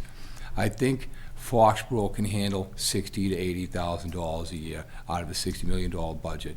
So please help the cause, and I appreciate everything. Thank you. Thank you. Our third speaker this evening is Jim DeVellis. Thank you, Madam Chair, or Madam Moderator, sorry. Thank you. First and foremost, thanks to Foxboro Junior Chamber of Commerce, the Jaycees, for hosting us, Dan and Barra from the Reporter and from the Patch, Cable Access for all the volunteers tonight, and the people at home taking the time to watch this, and my wife for letting me go out again tonight. My name is Jim DeVellis. I'm a long-time resident of Foxboro. Very lucky to have 3 children, 2 in college, 1 in the Ahern School, all going through the public school systems. And by trade or by profession, I'm a professional civil engineer. I started my career as a volunteer with the Peace Corps over in Africa for 2 years. And then for the past 28 years, I've been a professional civil engineer. I started my business 18 years ago.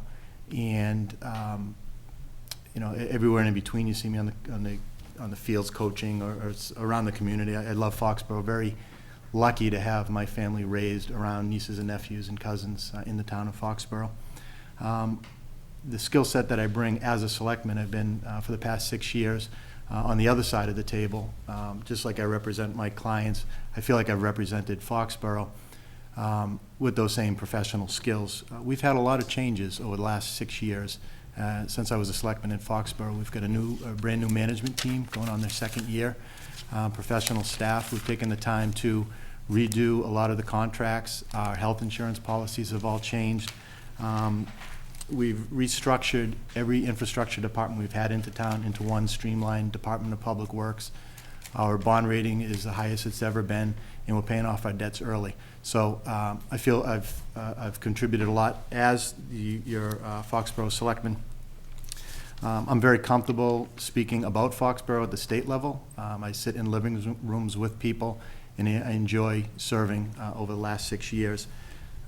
We don't do it alone, and Foxboro is in a very, very, very good position right now. We have weathered the storm, and we're doing things very well, but it doesn't come without hard work. We surround ourselves with good volunteers. There are many appointed committees and boards in town, the Planning Board, the Conservation, the Historic Commission, the Friends of groups, Recreation, people that work in and around the Selectmen. We set policy and we bring things through town government, supported by really a small army of volunteers. So I'm grateful for the opportunity over the last 6 years.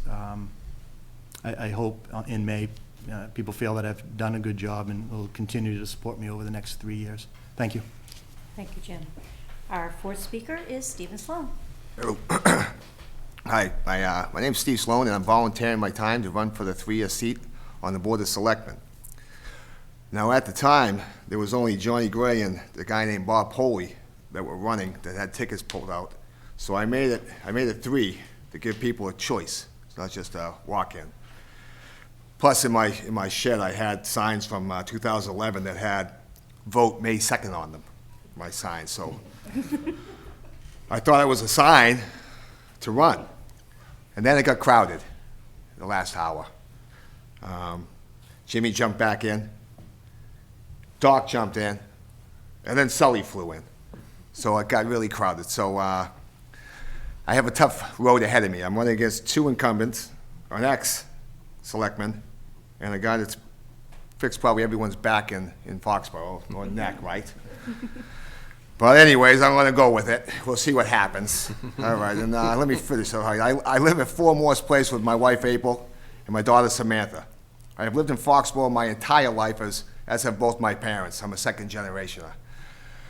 And I work for the town of Foxboro for the past 16 years, having started at the Highway Department and then transferring to my current position on the water department.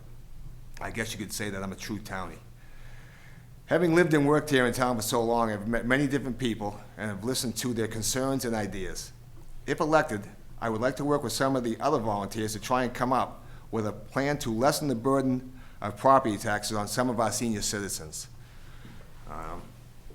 Back when I first ran unsuccessfully for Selectmen, the first time, this would be my third, I got hooked up with Bert Delaney, and him and I came up with a plan of having the seniors man the compost site across from the highway garage, because people were just coming in there illegally dumping not just leaves and sticks, they were throwing asphalt, shingles, spare tires, batteries, all kinds of things, probably people from out of town too. So there was nobody watching that. So I figured it was a good way to get the seniors involved. So we come up with a plan to the seniors would be eligible to get a tax abatement on it. It was a huge success for 10 years until the compost site was privatized and closed. I went to the then town manager, Kevin Pecos, and voiced my concern that the seniors don't have a place to go from, it was from May to October. It was nice for them. They would get $700, $800 off their taxes.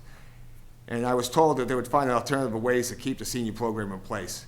And it hasn't happened at such that scale that we've had. And I'd like to try and find a way to be able to help them once again get some relief. Thank you very much. Thank you. Our final opening statement comes from John Gray, and you also have 3 minutes. Thank you, Pam, and thank you to the Jaycees for hosting this forum. It's a very important forum, and it gives the viewers at home a chance to see us and make decisions. And thanks to the press for taking a night off and helping us out. My name is John Gray, and I'm running for re-election to the Board of Selectmen. And most folks know me fairly well at this point. I've lived in town for 27 years, originally from the city of Boston. I'm a graduate of Boston Latin School, Babson College in Wellesley, and I have an MBA from Babson as well. My wife Kathy is a special ed teacher at the IGO school, and she's been there for 16 years. All of my kids have gone through Foxboro Public Schools, K through 12. They've now grown, so they're all, in 3 states. But I mentioned this in the paper the other day, is that this position is interesting, and Tony LaChapelle told me, I think it was the day after I won, was that it's the most rewarding and the most frustrating position that you can ever have, and he was absolutely right. But the frustrations sort of melt away, but the rewards are genuine, and I think I'm really looking forward to a second term.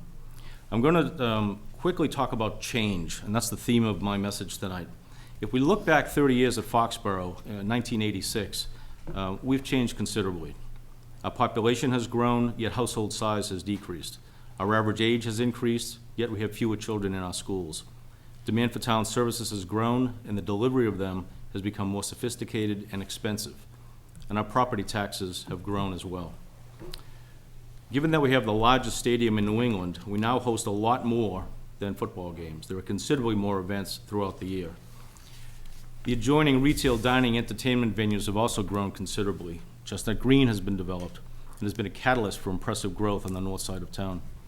Interestingly, we have one constant, one attribute that defines us that hasn't changed. I was reading an article the other day about the hottest places to live in the greater Boston area. Mentioned in the article were the usual hip places, Cambridge, Somerville, Medford, and others. Further down, I noticed that Walpole was listed. And immediately below, I was pleasantly surprised to see that if you like Walpole, you might consider Foxboro. The article went on to say that we, of course, have great schools and great sports programs, but the one attribute that was not given to the other cities and towns that the author thought was important to note as defining attribute for the town of Foxboro, and the overriding reason why people seek to live here and continue to live here was our deep sense of community. We're fortunate that in at least one case, some things don't change. I'm gonna have to skip a few paragraphs. Will the redevelopment of our downtown become a reality? What will it look like? Will the operations of Patriot Place and the Route 1 corridor continue to grow? Will we have the necessary infrastructure to support it? Will more businesses seek to locate and grow in Foxboro, bring professional, career-oriented jobs to our community? As Mark said, will we get a hold of this opioid addiction epidemic? Will we lose an entire generation of kids? It's pretty serious business, and Mark has given me a good education on it. Will our kids be able to afford homes here? Will senior citizens be able to live in town? What will we look like if the answer is no? Again, I'll pick up a lot more of this in the question and answering, but again, thanks for listening. There's some important topics that we're going to discuss tonight. I'm looking for the rest of the discussion. Thank you. We're going to skip our break and go right into our round of questions for the Board of Selectmen. Again, the rules are each candidate will have 2 minutes to respond to each question, after which the journalist may ask a follow-up question, and then the candidate will have 1 minute each to respond to that follow-up. Each journalist will ask 2 full questions, and by the rules of random drawing, the next person, who is Mark Sullivan, will be our first responder for these first questions, and again, the follow-up. And then the next person would be Jim for the second question, and so on down the line. And that way, everybody will get a fair chance to be a first answer and have the last word. And Bera, you get to ask the first question to our selectmen candidates. Great. All right. So, again, do you think the town should formally apologize to the child sexual abuse survivors who have accused Bill Sheehan of molesting and raping them while serving as recreation director at Cocasset River Park and while teaching at Foxboro schools? Mr. Sullivan. Yes, I think I was part of this whole situation when I served on the Board of Selectmen, and I grew up with one of the survivors, and we dug pretty deep as we could. It was a dark time for Foxboro. There were people in the community in a position, much like the Board of Selectmen, the school committee, that had to be aware of what had going on, maybe, possibly. People in the schools, but you never know. It was a long time ago, times have changed. But one thing I do know is all the kids knew. The one thing I can be factual about is all the kids knew. They all told me, and Steve will probably answer to this because he grew up back then. He was from Foxboro, I was from Walpole. And it's a sad time. And it wasn't just this community, it was all over the community. I talked to people all over the country. They used to call it passing the trash, which is exactly what happened here and ended up down in Florida. So I apologize to the town of Foxboro. That's what I'll do right now. Thank you. And Jim. Yeah, thank you, Bera. I agree wholeheartedly with Mark. With Mark, I've sat with the victims from day one when they came in, up till last weekend, sitting with them. As chairman, I've said it no less than 3 times. I am sorry. We are sorry. Unfortunately, it was before my time in Foxboro. Purposely left the investigation open for the sole reason, if there was an adult that knew, if there was an official that knew, they need to say sorry. Not just say they're sorry. They need to be accountable. Somebody needs to be accountable if an adult knew at the time. I don't want to politicize the whole what's going on, but to answer your question very, very succinctly, yes, the town needs to say they're sorry. Yes, twice if somebody knew about it, and that's what we're trying to find out. Thanks, Barry. And Steve. Yeah, that's an easy question. I mean, an easy answer it would be definitely just apologize. And Mark was correct. Like back when I was in 6th and 7th grade at the Ahern School, we suspected it, and we thought everyone, at that age, we thought everyone knew the audiovisual guy was Mr. Sheehan, and he was kind of creepy. We all thought that, but we never really think to, at that age, to go and do something about it. We just thought and you didn't know for sure, so we just thought everyone knew it, and apparently they didn't. So it's a bad subject, but yeah, I think we should apologize, Barry, for sure. John? It took a lot of courage for that group of people to come forward.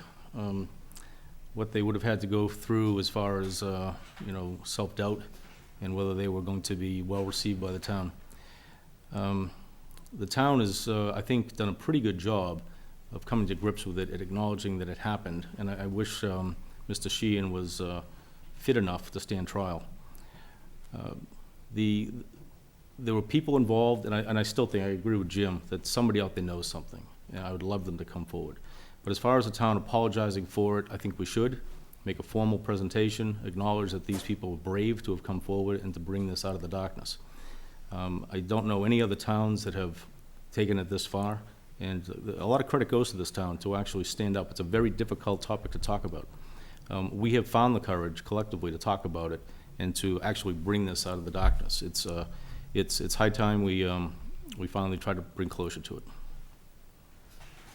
Thank you. Finally, I'm just going to answer simply, yes. You know, I agree. I think that town should make a formal apology, but I also think the town's heading in the right direction, led by Jim DeVellis. I think Jim's done a great job leading the town over these last couple of years, and I'd like to see that to continue to the point of a formal apology. I agree with everybody else. All right. did you have a follow-up question? I think everybody answered that pretty comprehensively. Okay, Dan, your turn. All right. And Jim, you get the first response to this one. Recently, the Economic Development Committee recommended 10 more liquor licenses for Foxboro through the petitioning process. Is that the right number for this town? That was in front of us a couple meetings ago, and I give credit to the Economic Development Committee. Some smart people have spent a lot of time with the businesses, with the residents, trying to come up with that number, and it's a topic that has been kicked around for a very long time now. I supported it as a selectman that it comes to town meeting. I think it is one of our warrant articles and that people will vote on it. Is 10 the right number? If you watch the meeting that it was presented, what I said at the meeting was, I'm not confident that 10 is the right number. You look at Walpole, you look at Mansfield, and collectively they don't have 10, and they're going for the same type of thing. It might be the 10, I'm not convinced. So at this point, I'm saying no. And the people that are bringing it forward have some convincing to do on my part to say, we're gonna open it up to 10. I wholeheartedly agree with the nodes, the different areas that the development would get stronger because of the liquor licenses attached to restaurants, not so much bars. But 10 is not a number that I'm comfortable with right now, so no. Okay, Steve. On the number of 10, I'm kind of with Jimmy on the number. It all depends where they're going. I'm kind of a restaurant guy, and I don't think you can have a restaurant without a liquor license, so it all depends if they're going up to Route 1. I would say, yes, put 10 up there. That's where they belong on Route 1. That's the entertainment place. But are they site-specific? Are they site-specific? I don't know. I haven't really. Yes. Well, if they are, then I don't think you can put 10 in one spot. I mean, wherever they're going, I'm not too well versed on it. I haven't been paying attention, but if it's going to hurt business, I would say no. But if it's going to be restaurants, then I like going to restaurants and I like having a beer at them. But it all depends where they are. So I'm going to say I think 10's fine. I think we can handle it if it's up on Route 1. Okay, thank you, Steve. John?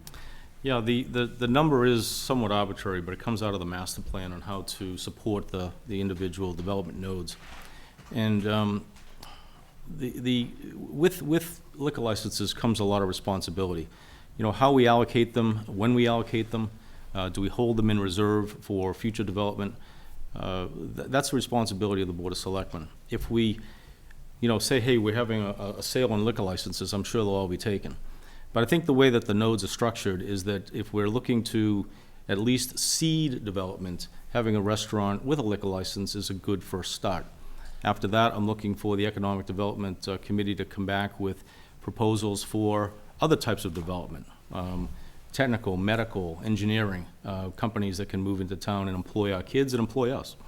But as far as the liquor licenses, if they're well managed and well distributed, it shouldn't be a problem. However, if they're poorly managed, you really have to look down the road and say, what is Foxboro going to look like?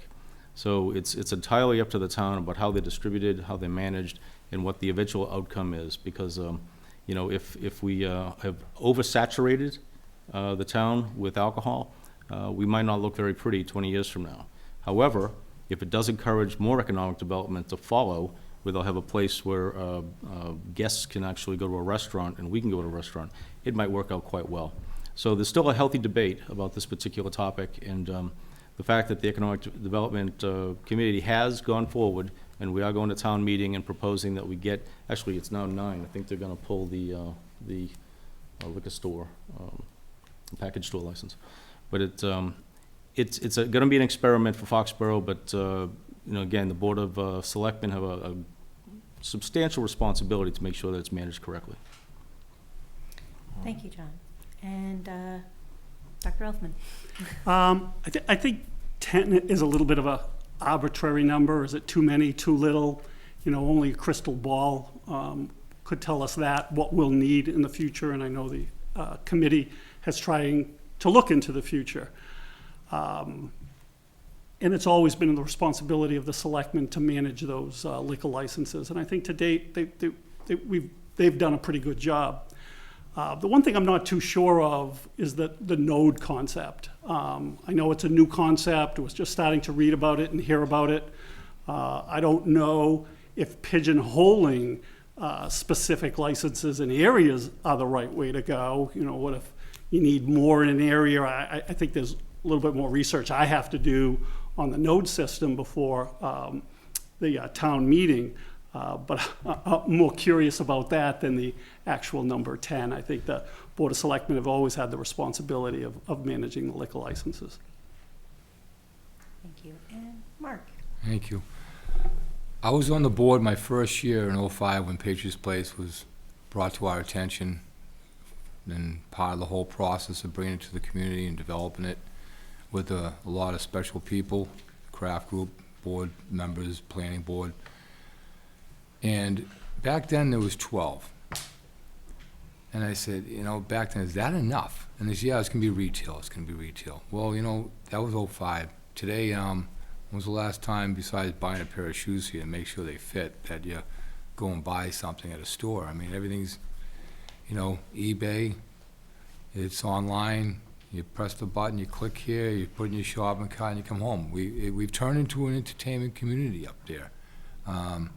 We owe it to them as partners to consider any necessity they need.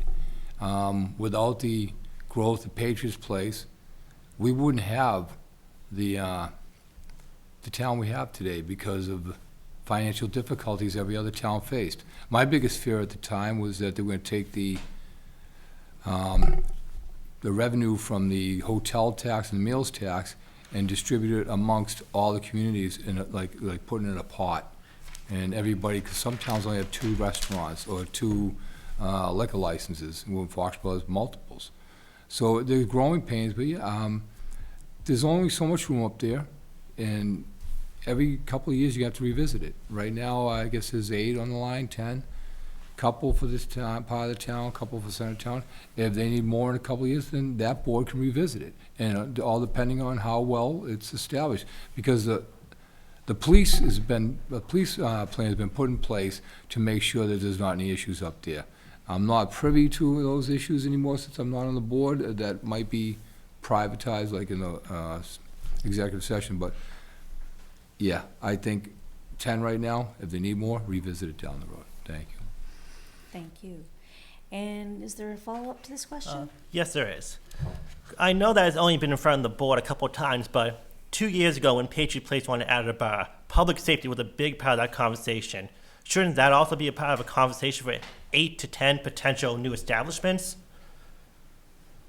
My question? Yes. Absolutely. Public safety from the beginning to the end is something that they're going to get the first word and probably the last word on this. Nobody wants to put in liquor licenses without the police chief and the staffing ready for it. The Board of Selectmen, in credit to the liquor group that came up with the regulations and changed it many times over the last couple of years, is always trying to play catch up with things that change. So I think we have a good handle over it right now, but I don't think anyone should be voting for 10 liquor licenses unless that question's asked and answered specifically.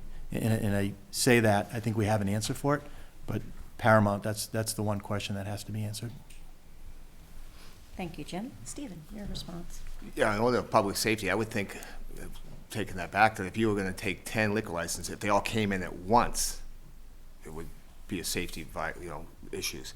But if you're having one down at Foxboro Plaza for Chili's or another one, and they gradually came in, it's always going to be, when you're serving alcohol, you need police involved too. Like, But I don't think it would be a big deal. But again, you'd have to talk with the chief and get his ideas on it. But like I said, it's not gonna be an avalanche of people just having, all of a sudden you have 10 bars pop up in town or restaurants, so I don't think it's gonna be that big of a deal. We can handle it, we've done it before.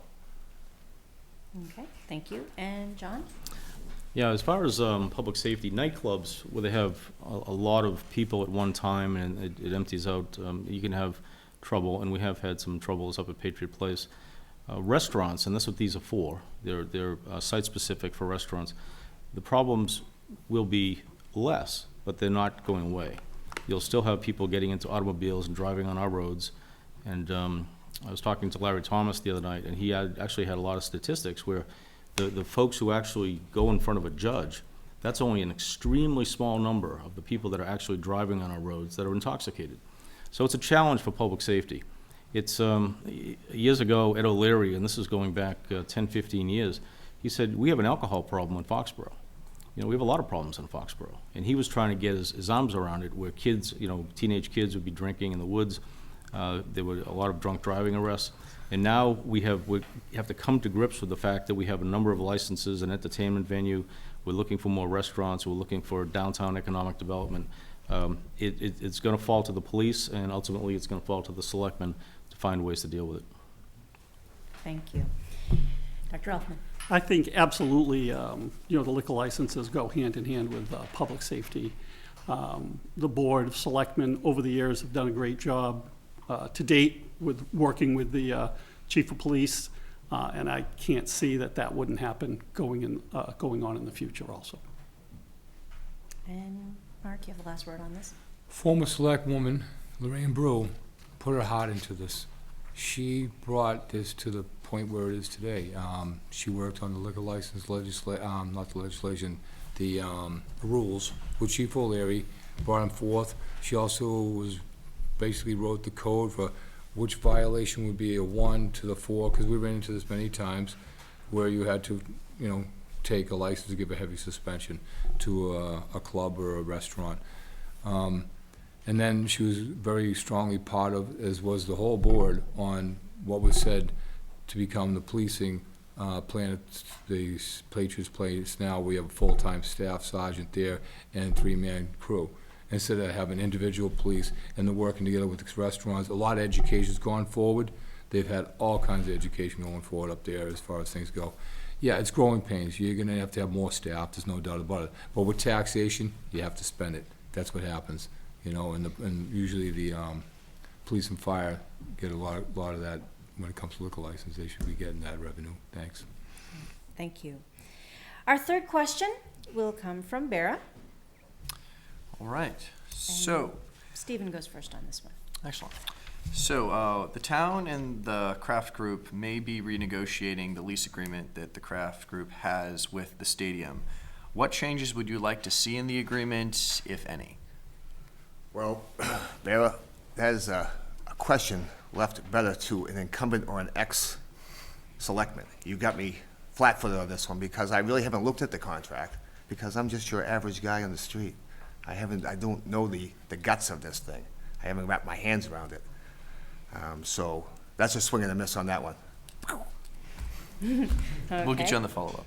Then we'll go to one of our incumbents. John, how do you respond? No, that's a good question, and thanks for bringing it up. We haven't heard much in the last few months about the potential renegotiation of the lease, and this all took place because of the seats that were moved from the end zone, and we said, hey, I think we lost some revenue there. Discussions took place, I think around the first of the year, maybe before Christmas, and that's one of our objectives, is to get to that discussion, to actually sit down and say, is this a possibility that we can renegotiate the lease? One of the things that I would look at is, if you take a look at the revenues that are generated on town land at the stadium, it's substantial. This lease was written, it's coming up on probably about 15 years now. And the world has changed. I mean, that operation is considerably bigger. It's not just football games on Sunday and a few concerts. I would be looking to revenue share. We pay 2.5% of the value of our cars, of our houses, and I would look at ways that we can share in revenues that are generated on town property. Thank you. First time I heard also that the potential of renegotiating the contract. I didn't think that was a possibility. If it was a possibility, I don't know, I think I'd have to research it a heck of a lot more, see what potentials are out there, maybe what other communities. I know we're the only football stadium that's privately owned, but maybe what other stadiums are doing with the town. I think we're also the smallest town that has a stadium in it. The uniqueness of Foxboro, but I think we'd have to do some research, see what other communities are doing. But that's the first time I heard anything about renegotiating the contract. How many times have we amended the Constitution? It's quite a few. Basically, I brought that up 3 or 4 years ago, sitting on the board. So many situations where, lease agreement, indemnification from insurance, and the town was caught in a liability situation where it was brought to court. It's happened more than once. You know what, it's town-owned land, parts of it, sell them the land if they want, pay taxes like everybody else in the land. If that's not what they're gonna do, have the discussion on how we can make sure that the town doesn't put at liability ever again. The lease was drawn up 15 years ago, John's correct, but now it's time to change it. Everything's changed. And it's a complex thing. I don't know if you ever read it, but and we spend more money with our attorneys reviewing with their attorneys what is right, what is, and then we're going to court to find out who has the right decision, whose attorney's giving you the right advice. And the end of it all is just it's costing the town money to go there and talk about a lease agreement that's archaic. Thank you. So over the last 6 months, a year, I've actually sat with the Kraft Group, our attorneys, our town manager, and it comes down to this. We are into it, 30-year lease, we're halfway through it. When this lease was written by the selectmen before us, I don't think anyone anticipated the number of venues that are going to be up there.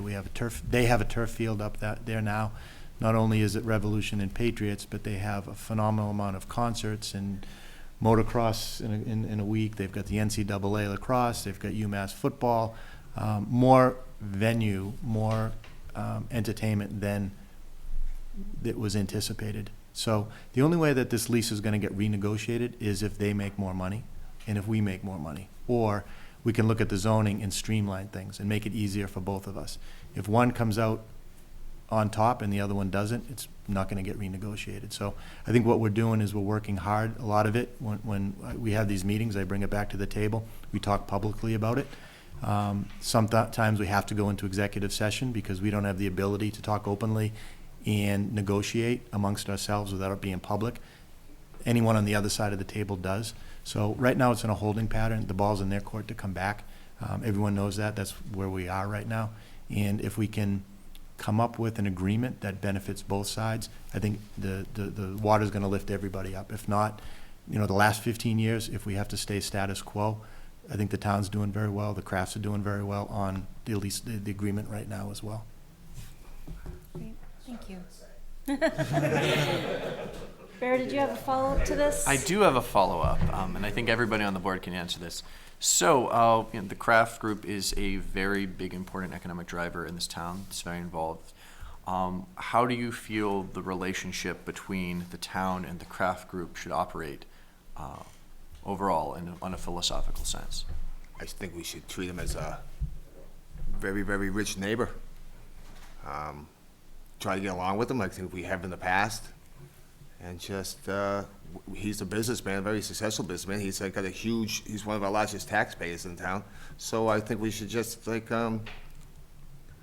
along with him. Don't be confrontational. Work together. Make money. Thank you. Steve? John? Thanks. When we brought Bill Keegan in as our town manager, I had a discussion with him, and one of the frustrations of being a selectman is that there's a perception that there's this log jam between the town and the Crafts. And I asked Bill, I said, make it a priority to build a relationship with the folks of the Kraft organization. That way when we have discussions, rather than being standoffish, they're actually productive. And Bill's done a good job. He's been up there a number of times, and I think the relationship is building. And, you know, if you're trying to deal with a fairly large entity, it's good to know the folks and good to know that their perspectives, and it's good for them to know our perspectives. It's a giant operation sitting in a fairly small town, and the two scales are completely dissimilar. But part of my discussion with Bill and Mary Beth is to try to find a way to have the discussions be professional, productive, and actually begin to work with them rather than against them. And I think that we've come a long way in the last year and a half. Thank you. Dr. Elfman? Could you repeat the question? What do you feel the town's relationship with the craft group should be? It's like an overall philosophical concept. I think we should be as neighborly as possible as we can to the crafts, but at the same time, they're a big business too. You know, they're looking out for themselves in a small community, but I think we should have a constant open dialogue with the crafts. I think it's a very important economic income for the town. We've got a huge international Gillette area up there, Patriots Place area up there, which is kind of sometimes a little bit out of our league, especially with negotiations. But I think the more we discuss, the more we work with the crafts, and open to dialogue, I think the better for both of us to be on the same page, to know that no one's trying to outdo the other one in a detrimental way. Thank you. Mark? As sitting chair twice, I've had to go up to the stadium multiple times and report back to the Board of Selectmen. You're asking somebody to do something in a room of 8 lawyers with a town manager. If you're going to renegotiate something like a lease, you need to hire an outside firm that's an expert firm, and they need to pay for it because the town can't afford it. That way, we have a fair, level field to play on. It's nothing personal. It's just the way it's going to be. From experience, you can't expect civic volunteers to put that kind of time and effort and still function as a family member and a provider for their family. It's just not going to happen. You can believe me if you want, it's the way it is. There's no way you have the time in your life to deal with that. So then, as far as the relations, they're a lot better. They were strained before, but they're coming back. Thank you. So yeah, working with any big business in town, there's always that balance of, are they a community partner? Are they a business partner? I can count the times that what they've done has offended the board, and I'm sure, and I know they can count the times that the board has offended them. So trying to find that balance, some years it's better than others. You know, when I came on the board, I used the expression, Foxboro is a small town with big city issues, meaning, you know, we've got a national stadium.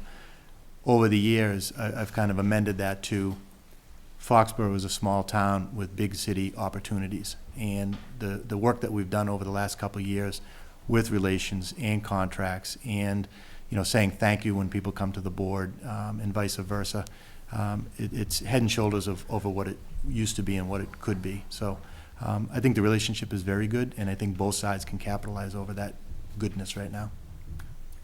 Thank you, gentlemen. For our fourth and final question, Dan will ask the question, and John Gray will go first. Remember, gentlemen, you have 2 minutes for your response. All right, thank you. Over the past year or so, the town has been trying to sell the old firehouse. The RFP did not work. The sale that came from the auction stalled. What other opportunities or avenues does the town have to renovate that area? Actually, timely, and thanks for the question. I was disappointed, actually, that it didn't work out.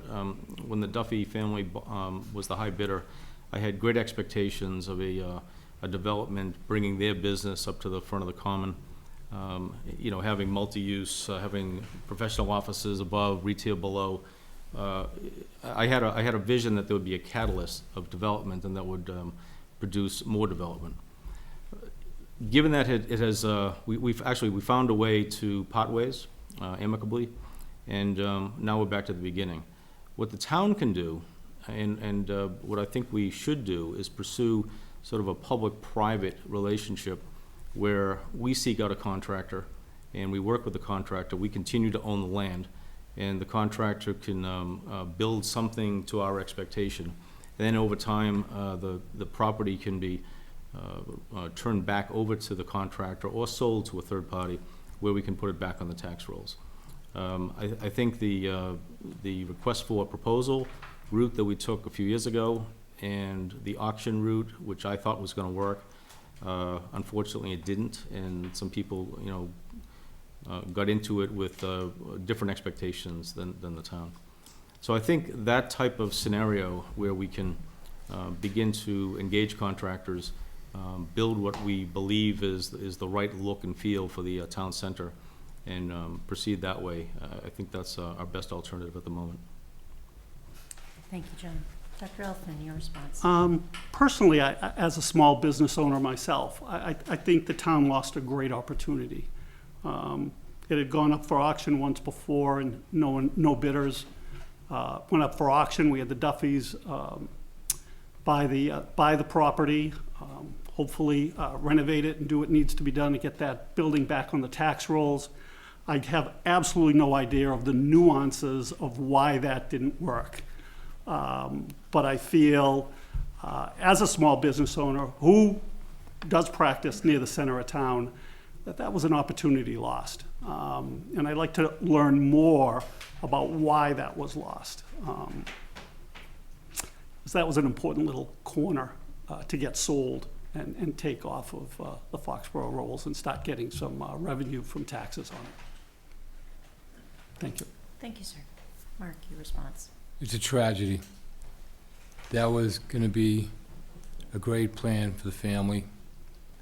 They needed the parking. They had other businesses involved that they had a major plan to bring in and put a good situation together.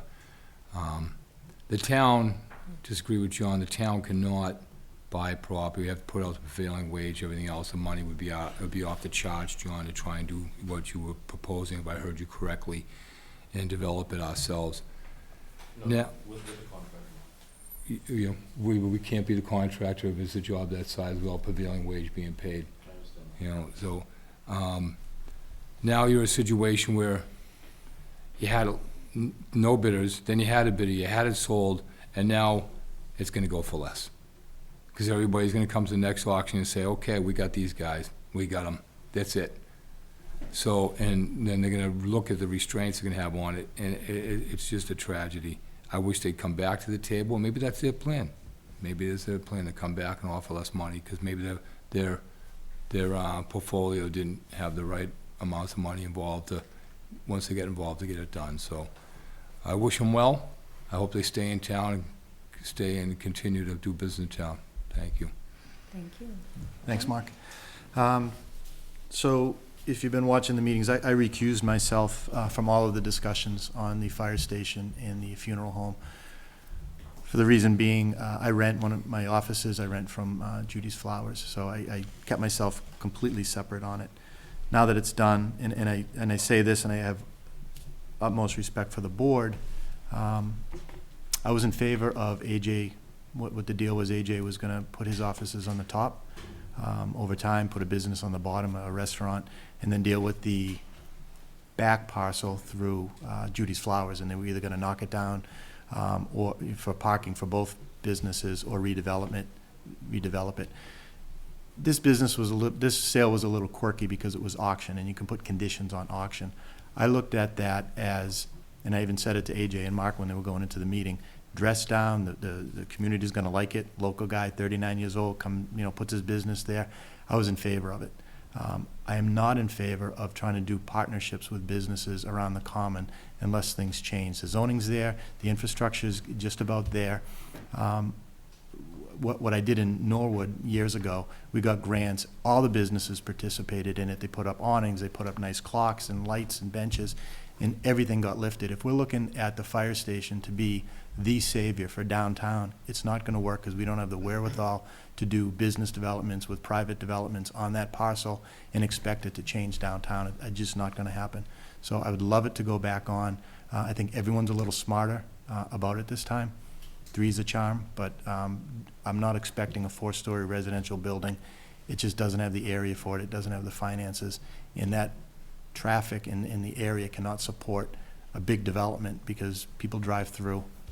So unless everyone participates, I think we need to just put it back and sell it the way it is and hopefully look for a modest development there. Thank you. And Steve, you get the last word on this one. Yeah, I too agree with Mark, sorry, John. I think that was shameful what happened, how the Duffys went in there to try and do what they did. I don't think it was an expensive lesson to learn. They didn't read all the parameters of what's supposed to happen. I thought, too, there would be a nice little restaurant up there or something, and some office space upstairs and knock Keating's down, but obviously that was not in the plan for the town. I don't think we should get involved with a contract and be that third guy and let them do it. It's just going to be, that's just a loser. And I think when you go back out to bid, I don't think, I'm with Mark, it's not going to get $550. You'd be lucky if you get $450. And it's the same people probably will take it if that's what it comes down to. So I think it was we lost on that one. We should have just let them do it. That's how I feel. Great. Thank you, gentlemen. Dan, did you have a follow-up question to this? I'm all set. Great. Thank you very much. Well, now we'd like to close this segment by giving our candidates for Board of Selectmen an opportunity to make a closing statement. And by our round-robin rules, Dr. Elfin, you get to go first. Thank you. I would like to thank everybody once again for coming tonight. For those viewers that are watching us now and will be watching us later, get out and vote. I want to thank my fellow selectmen potentials for coming tonight. It was a great question and answer period. Personally, I've always had the ability to work as a team player, whether it's in the medical community, working with other healthcare professionals, or working as a member of a board or committee. I've also shown leadership skills, having achieved either chairperson or president of a number of committees and boards and that I've served on. I feel I would make a very important and positive addition to the town of Foxboro Board of Selectmen. My only pledge is to bring my skills and my trust and responsibility, bring trust and responsibility to the board. The board's got some big decisions going forward, maybe even some of the decisions, renegotiating the contract with the Crafts. Who knows where that'll go? But one of the big decisions, I'm surprised the press didn't bring up at all, was hiring a new chief over the next couple of months. And I'd like to be an integral part of that process, because that's going to be a new change for Foxboro going forward, having Chief O'Leary serving for the last 32 years as chief. Thank you. And vote. Thank you. Mark Sullivan, your closing statements. Thank you. I had the opportunity to serve on the Board of Selectmen for 7 years with some great people. Wow, did I get a great education. I got to sit in some rooms with some highly educated people, and they taught me a lot. And I just want to thank the town for that. My situation here, sitting here in front of you today, is obviously whoever you elect will do a great job. All I want to do is urge you, no matter who is on this board or the school committee, to push to get the opium addiction and heroin addiction under control in this community. If the federal government understands it now, and the state government just passed $1 more million yesterday towards this, it's an epidemic. It's in your lives every day. And when it's in your lives and it's somebody related to you, you're going to understand exactly what I'm talking about. And I don't want that to happen to you. I want you to come join some of the meetings that we have and get an education on it. And you'll realize what a grieving mother looks like that's lost her child, or a father, or a cousin, or an uncle. It's everywhere. So if everybody could just be more in tune to this situation and try and help this community through this before it gets worse, because if it doesn't get attacked now and taken under control, it's going to be an epidemic, and then it's going to be really worse. So please help the community. Thank you. Thank you, Mark. Thank you, Mark. Well said. Jim, your closing statement? Yeah, thank you. I'm sitting here with 5 friends and colleagues. I just sat through the school committee, same thing, 5 going for 2 spots. Foxborough is very lucky that, you know, you look at the discussion that was here, people aren't coming in saying, things are bad, pick me because I can do better than the other guy. People are coming to the table here and at the school committee because they have something that they think they can add. You look at North Attleboro, they get rid of all their incumbents. Big issues. You look at Plainville, they get rid of their incumbents. Foxborough is in the place where we are right now because people, the volunteers, work very, very hard. Foxborough has been very good to my wife growing up here, my family. I'm blessed because I can give back. I have a skill. You know, my expertise coming in 6 years ago was zoning and land planning and infrastructure. I thought that was going to be my biggest challenge. The things that you heard tonight, the Child Sexual Abuse Awareness Committee, the opioid, you know, how many times have we gone to, you know, the police and sat down with people that are in crisis right now? Things change. I like the opportunity. I like the challenge. I think I'm good at it. And, you know, for the next 3 years, there's a lot of stuff that are coming down the pike, and I think I'm equipped to lead and to work with other boards and put things together. I enjoy it, and I hope that you do come out with the high numbers in May, like Foxborough usually does, and get out and vote. And you can't go wrong with any of the candidates that you saw tonight at the school committee or the selectmen. But just come out and vote and go to cable access. Look at the tapes. Look at, you know, read the newspaper. There's a lot going on in Foxborough. And over the last couple of years, the volunteerism and the professionalism is getting stronger and more robust. And I think we're riding a good wave to keep it going. So if you're going to get rid of one of the incumbents, get the other guy. No. I couldn't read this. I'm sorry. I thought he's going to have the last word. Thank you, Jim. Thank you, Jim. Stephen, your closing comments. Okay, in closing, I would just like to say that I'm just an average guy who truly loves this town and has its best interests at heart.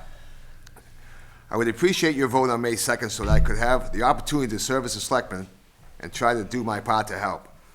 I would like to thank the Foxborough Cable Access and the Jaycees who year after year run this candidates night very well. Also Dan and Bera, thank you very much.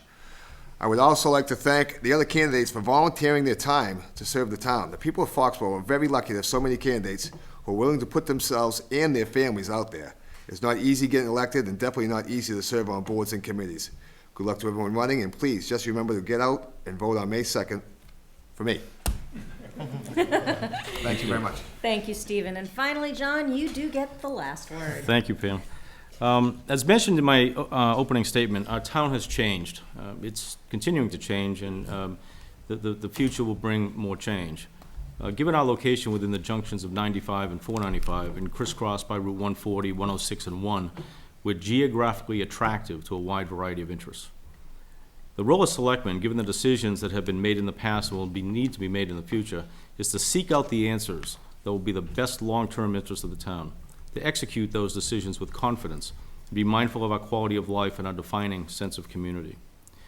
Now, given that I still put in a very full work week, Kathy and I occasionally take a vacation, and that can be found in our West Coast operation 4 days a month. I'm proud that I've only missed 2 meetings in 3 years, while attending as many AdCom, Eagle Scout, Courts of Honor, and other town and civic meetings as possible. Hopefully you've become more familiar with my background, my long history of public service to the town of Foxborough, and can once again place your confidence in me for another term as your selectman. Thank you very much for tuning in to hear the viewpoints of all the candidates at this table. And thank you, Pam Warren and the Foxborough Jaycees for once again hosting this very important forum. This will be a very interesting election, and I hope to see you all at the Ahern School on Monday, May 2nd. Thank you very much. Thank you. And just like to take the opportunity again to thank all 5 of you gentlemen for coming in to be with us this evening and express your views.